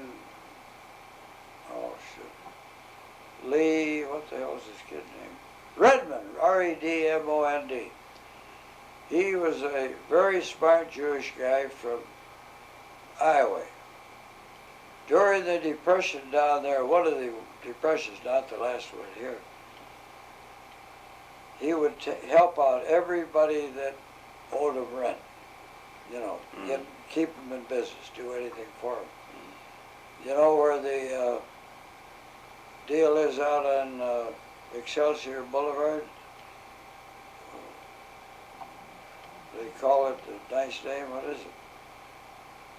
It's on Excelsior Boulevard and the Highway 100. Lilac, not Lilac Lane. Is it Lilac Lane? What's the big one in Florida called? You mean, what do you mean? What kind of place? Yeah, it's a shopping center. Oh. Well, I'm not West Minneapolis. I don't know that well. Don't you? No. So. Well, when he was going to build that, see, I knew the guy. Oh, he lived at the Radisson Hotel. Oh, yeah. He had a wife, a Jewish gal, a lot of money. He had a kid that wasn't worth a shit, but he built the big one in Rochester, Minnesota, and then he built 2 in Florida. Oh, shopping center. Yeah, then he kicked the bucket. He was a guy that had a twitch. But the old man was a smart guy. He wanted to run a shopping center like a circus, have something going on all the time. What is the one on Excelsior Boulevard? Anyway, when I had a store downtown at 910 Nicollet, he wanted me out at, God, I'm getting feeble-minded, this is Lilac Lane. Anyway, I said, Christ's sake, I don't want another store. I got 2 of them now. Look at you can move your store out there. How long a lease you got? I said, 1.5 years. Okay, you don't have to pay any rent for 1.5 years. So I moved because I liked him and he would promote for me. See? So I moved out there. Then I put big signs in my window seat. Moving to Lilac. Anyway, I'm moving to Lilac Lane. See? Right. Jesus, the owners of the building, what the hell have you got those goddamn signs in the window? I also said, you know, because it's a better, for our new good location, that's something. They said, you can move, we won't charge you. Get the hell out of there, take those signs out. Well, I said, not as long as I'm paying rent. You don't have to pay rent anymore. Get out. So I got out, and Redmond said, how much was your rent? Oh, I said, hell, I don't have to pay rent there because I'm moving out here. Well, you've been fair about it. You could have lied to me and told me you were still paying rent, so for a year and a half, you only got to pay me half. Once you're out, huh? Once you're out in the street. So I was out there. I finally sold that joint. It did all right, but I was mucking around with. Every time I'm out of the store, they were taking advantage of me. Mm. I had one guy that stole enough for me. Wound up with 3 nice. Oh, what the hell? Where you go in and register? Polling booths or something? Huh? Polling places or No. register? What do you mean? Holiday motels. Oh, okay. He had one in St. Paul, one out in Anoka, and one in Worthington. Was the guy that worked for you? Yeah. Bill Chamberlain. He did pretty good then. Yeah, he did very good. Huh. First of all, when he left me, he got in the nursing home business. Remember when nursing homes, the government would finance at 100%? He got into it. Got rid of that, got the big motels. And then the sad deal was, you know, he went bankrupt. Oh, yeah? And I felt, geez, my wife says, well, that ought to make you happy. That son of a bitch, he stole from me, and now he went bankrupt. He hasn't got a pot to piss in. He's only got one lung. He won't last long. I said, no, it don't make me happy. How do you figure it makes me happy if I'm a jackass letting him get by with it? Yeah. I'm the dummy. Yeah. How about your guys you had working on your coin-op route? Did they worry about them at all, or? Oh, not much, because most of those guys are fellows that I had with me, you know. Pretty honest guys. Pretty good. Huh. But, you know, it's just like I had one Charlie Loftus when he died. I go to the funeral, you know, and daughter was talking to me, and she says, oh, God, you know. Oh, the kids just used to go crazy when I'd bring home hundreds of records. Oh, Jesus, I'm thinking, holy shit. Yeah, I bet they did. I'm sure glad Charlie gave them to me. Would you take them out of the machines? Well, he was one of the route men, you know. He started out with the records. You got to change the damn things. Some of them, you know, every week. Mm-hmm.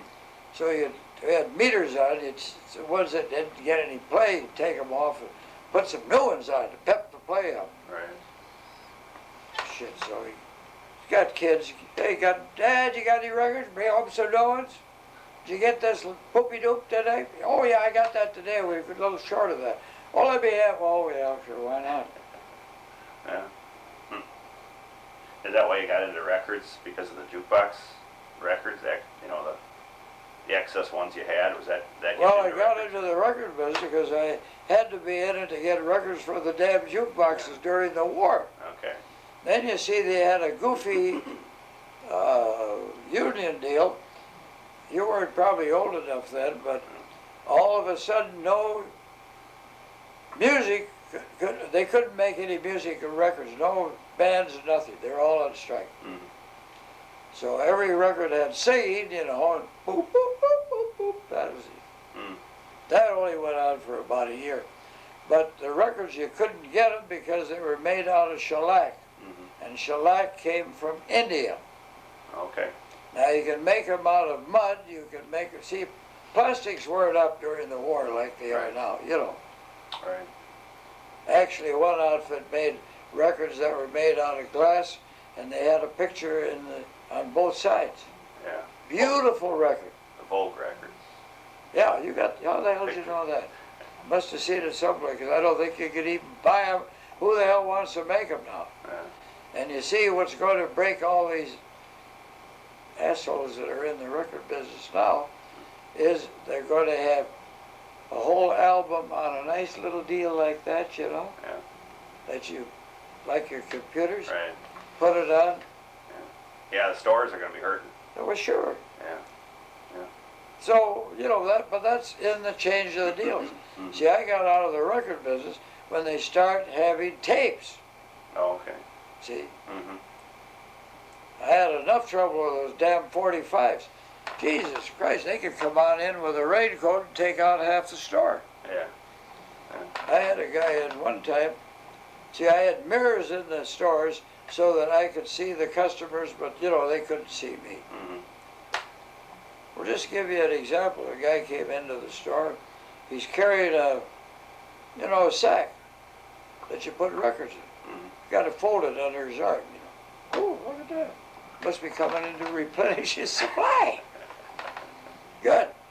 Oh, I go in the back room and had some clerk up in front to keep an eye out. Here he's back there, and every once in a while he'd go down kind of low and put a record in the sack. Well, I don't know how many he had, probably 40 or 50. He was doing pretty good.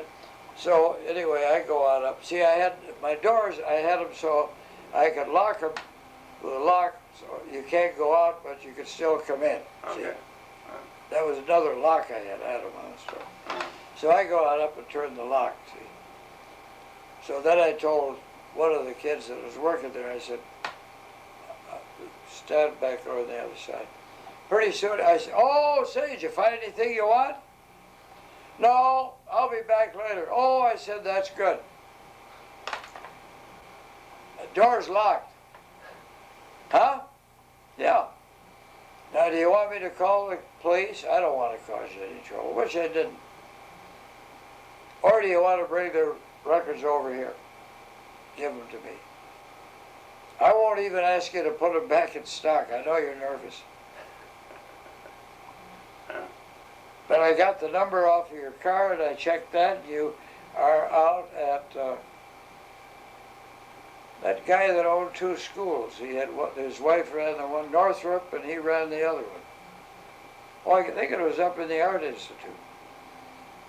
I knew the guy that was the president, so I called him up and I asked him if he was still there, and I said, I'll call you back later. Good. So anyway, I got where he works, everything else. He don't say a word. He left the albums. So then I called up the guy at the school. I told him what happened. No, first, before I told him, I said, does he go in the stock room very often? Have you been missing any supplies? Hey, what the hell are you asking me for, Don? Well, I said he was in here and he had about $50 worth of records that we wouldn't let him take them out. So I let him go. Oh. You didn't arrest him? What the hell do I want to cause him trouble for you? Be scared the rest of his life. No, I had a young kid down on East Hennepin. He'd been up to Eklund's. He comes in with an Eklund, you know, a box you put a suit in. Mm. Jesus Christ, one of the guys come back and say, that little kid, he's putting records in that box. No, I said, is he really? You dumb son of a bitch. Half the time they couldn't see anybody stealing, see. So when I said, hey, how are you? Say, come here a bit, I got something to show you. Well, down on the island, I had a real nice office, see, a nice Davenport, great big round desk, you know, place to have a toilet, everything in there, a place you could fix up a drink and everything. I said, come on, you want to feel like a big shot? How do you like that desk here? Isn't that nice? Come on, sit down. Why? Then I told him. Real nice looking kid. I said, what's your name? I don't have to tell you. Yeah, I said, you're right. You don't have to tell me. You don't have to tell me where you live. I said, I'm Don Leary, and I live out in Edina, you know, Interlochen Boulevard. I live there. Your face looks kind of familiar. Don't I know you? I don't know. Well, I don't have to tell you my name. You're right. But I wanted to be fair with you and everything else. And what I wanted you to do was to tell me your father's name, and I'll call up your father, and I'll have him come down and drive you home. Isn't that nice?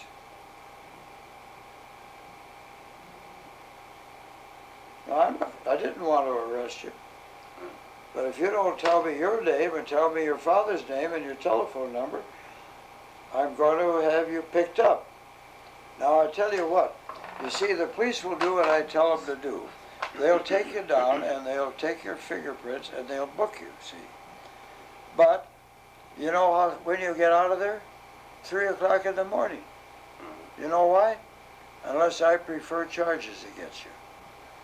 And I figure after you've been down in that jail, from now until 3 in the morning, you should have learned a pretty good lesson. You look to me like a pretty good kid.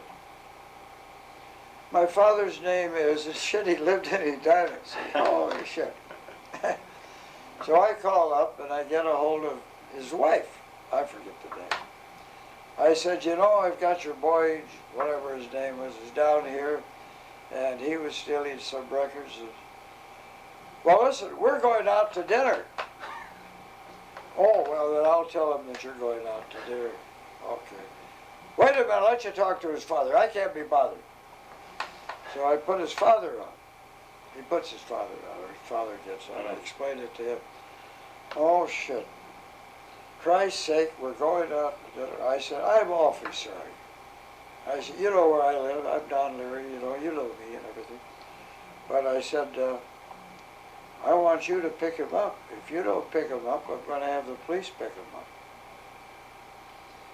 I'd rather you pick him up because I'm sure you know how to handle him. No other way we could do it, Don. No other way. Not at all. I said, I've got 4 kids, and I know how you feel. Everything. Okay, I'll be right down. He was there and said, well, I think he went pretty fast. He came down. I said, say, after you take care, will you give me a report? You're goddamn right I will. I never heard any more. But another neighbor told me about it. I had my kids picked up one time, but the other kids with them got off because their father came and got them. My kid got picked up by St. Louis Park Police. They called me up. I said, that's pretty good. Keep him right there. Well, he said you'd get him out. I said, I'd get myself out. I'd get somebody else, but let them see how much fun it is. All they stole is a couple of goddamn pumpkins. He stayed there while I picked him up. He said, you could have got me out earlier. I said, I know, but I think it's good. Next time I'll leave you in there if it's for 10 days. Straightened out? Yeah, he's been missing for a year. What? He's been missing for 2, 3, 4 years. He's been missing? Yeah. Where's he at? I don't know. Huh. He never got married. He was a captain with Eastern Airlines. They went out of business, 9 years ago. Huh. He lived down in Miami. He had a house at $250,000. He had a Jaguar. He had a BMW. He had a Nissan. And he had a motorcycle. And he had a boat. And he had a guard around the house, a fence, that you'd have to get on the phone, and he could answer the phone if he was up here talking to me. And all I got was that he was missing. Police have had it, and the police a month ago gave it up. Well, that's odd. And No foul, you don't know about foul play or anything like that? haven't got any indication. The only trouble was Timothy was very smart.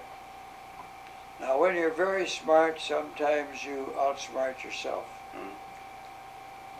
My oldest boy, who was retired from the Marine, well, he only had 4 years, but he was a major shit. He went to Carleton, big deal. He said, the little shit has got $1 million in Switzerland. I don't think he's got anything. she disappeared. I picked up everything down there in the mail, you know, and stuff. He was petitioned, he had bankruptcy proceedings coming up. He was listing his assets, but he didn't list a lot of things that he had. He listed his liabilities. And on the liabilities, how do you get 25,000 you owe on the American Express, and then another 25,000 on another American Express? All of that. Why do you do that? He didn't need it for living expenses. He owed on his house, yes. He also had a second mortgage on it for a bundle. Did he have all of that money accumulated? And then he left a will. He left a will to his pal, Jack Tuttle, who used to be a pilot with him. Except if Jack Tuttle didn't want to handle it, I was to get it. And he was to pay off all liabilities, and whatever is left over he could have. In other words, I could pay it all off, whatever left over I could have. How much left over though, probably? I don't know. You didn't What he was doing, I don't know. Somebody told me that he had some dealings in Costa Rica, so I flew down there, saw a fellow that he had done some business with, and he said, yeah, he said, I gave him $1,000 on some stereo stuff he was going to get for me. He said it was hot stuff. But I said, I'll give you the $1,000. I said, you know, it's my son. No, he said, it's not necessary. He said, I think he'll show up, and maybe he won't, but I'm to blame, and you're his father. I couldn't take it from you. Well, I said, have you heard anybody else? Well, he said, I know he had friends in Rio de Janeiro, too. If he's in Rio de Janeiro, you can't pick anybody up in Brazil. Frankly, I think he was killed because he was very close to me. We were very close. Although when I'd call him up, hello, hi Tim, oh Dad. Why did he have other phones in the place? He had a guy living with him for over a year that didn't have a complete set. He was teaching him how to fly. He had a phone from his place transferred down to my son's place. And after he disappeared, that guy broke into the place to get some of his clothes. But he don't know nothing. So what happened to all the stuff then? That's all. Nobody knows. They just sold the house and settled up the... I haven't heard a word from Jack Tuttle Oh. since he was appointed administrator, except a Christmas card 2 years ago that he printed. But I got nothing against him. What can I do? Yeah, right. If Timothy shows up, the police team, of course, what can the police in Miami do? What's Miami got? Yeah, nah. Christ, they got probably 200,000 Cubans in there, Yeah, besides all the others that disappeared. yeah. Who knows? I could get worried. I couldn't sleep nights. People say, well, why don't you do something? Now, what would you suggest I do? Right. You got brains. You're smarter than I am. Sure, he left a pair of pants there. You know, kind of go with, you know, these blue denims or something. You know what was in them? $800 in cash. And a passport. Oh, he was planning on leaving the country. I said, you silly asshole. The detective's telling me this, see? Oh. I said, that kid is too, you should be the guy they're looking for, not him. He left that goddamn passport there to make jackasses like you thinking he couldn't leave the country. You could get 5 passports if you wanted. Yeah. And the money, why did he leave that? I said, I really don't know. I can't figure it out. What do you think he was doing? I think he was doing something he shouldn't have been doing. I don't know. They went over, he had an acre of ground in Miami, and that ain't cheap. They went over all the ground looking for dope, you know. Uh-huh. They went over the house looking for dope. Didn't find anything. They've given up. They Huh. called me on the phone and said, Weird. if there's anything you can tell us, fine. So you Nothing think I he's, can do. you think he's dead? You don't think he's in, I'm afraid so, yeah. not in Switzerland or anything like that? Christ's sake, I was with him, you know those goddamn, you've heard of those Everglades out there. Yeah. Hard to find anybody out there. Fine shit, I'm out there. I said, hey, Tib, there's an alligator. Why the hell did you? Right up there and back up there, right down there. The road is open, you know. Yeah. Nobody out there at this time of year, you know. Yeah. I don't know. Yeah. You can worry yourself sick, what good does it do? Yeah. Right. Nothing I can do. It's like one guy, my daughter who was here in town, she said, well, hire an attorney. So she did. Then they found out they left everything not to me, not to his brother, not to his sister, but to Tuttle. Yeah. Well, forget about that attorney. She already spent $2,000. All he had done was write letters. Yeah. Yeah. What can they do? They can't do anything. Then one guy told me, he says, you know that your phone is tapped by the, what do you call it, the FBI? I said, well, I hope they find out where he is, because I don't know. I haven't any idea if they're doing that for that reason. I don't know. I don't know. I don't care. Odd deal. Huh. So I lead a very interesting life. Yeah, I guess so. Huh. Well, Well, you got Preby's name and you had LeBeau. I check out LeBeau's kids. yeah. Although he did everything, he wasn't with any gangsters or anything like that, like Yeah. some of the guys in town. Like Amos, he's smooth. Who He was the knew guy, it. Harold, Lieberman? no, the guy that got knocked off, Oh, Phil Moses' brother? no, it wasn't Moses, no. Oh, I want to say Harold somebody or other. was it recently? No, this might have been Long time 50s ago? or 60s, something like that.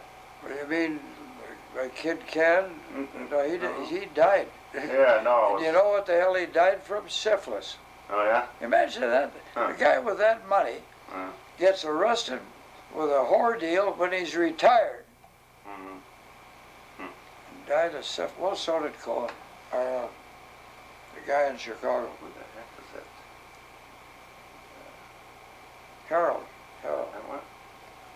There was a pretty smart kid around town. Is your but- phone? Yeah, Is your phone? sure. Trent.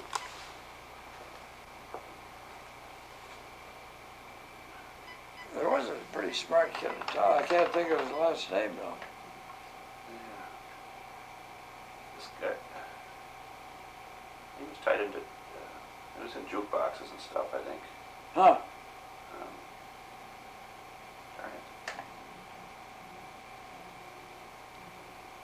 it. You know, did you ever? Call another guy that knows him, or that knew. I'll dig up his name when I talk to you next time. Okay, give me a buzz. Yeah. Not around. You know, when you mentioned Carter, see, there was a Carter in St. Paul, Jews. Uh-huh. But there was a Carter here in Minneapolis. About as smooth a looking guy as you ever saw. And a real swell guy. Never took a drink, never took a smoke. And you know where he had all the machines? In the White Castles. You remember when White Castles had machines? Oh, yeah? He had an inn with certain people, you know, certain places. Because he was a nice businessman. Well, he happened to live up north, and I had a place up at Roosevelt. And he and I were friends. We never had competition because I wouldn't bother his spots, you know, and he wouldn't bother mine, you know. Let the Jews pick on us, but we'd go after them. So we got along very good. Jesus, I called on him. Here's Carter, stiffer than a goddamn skunk. he was one of those guys that would go up there and get drunk for 3 days. I never saw him take a drink in Minneapolis. And he mentioned it when he came back. He said, I really appreciate it, you know, if you don't advertise the fact that the condition I was in.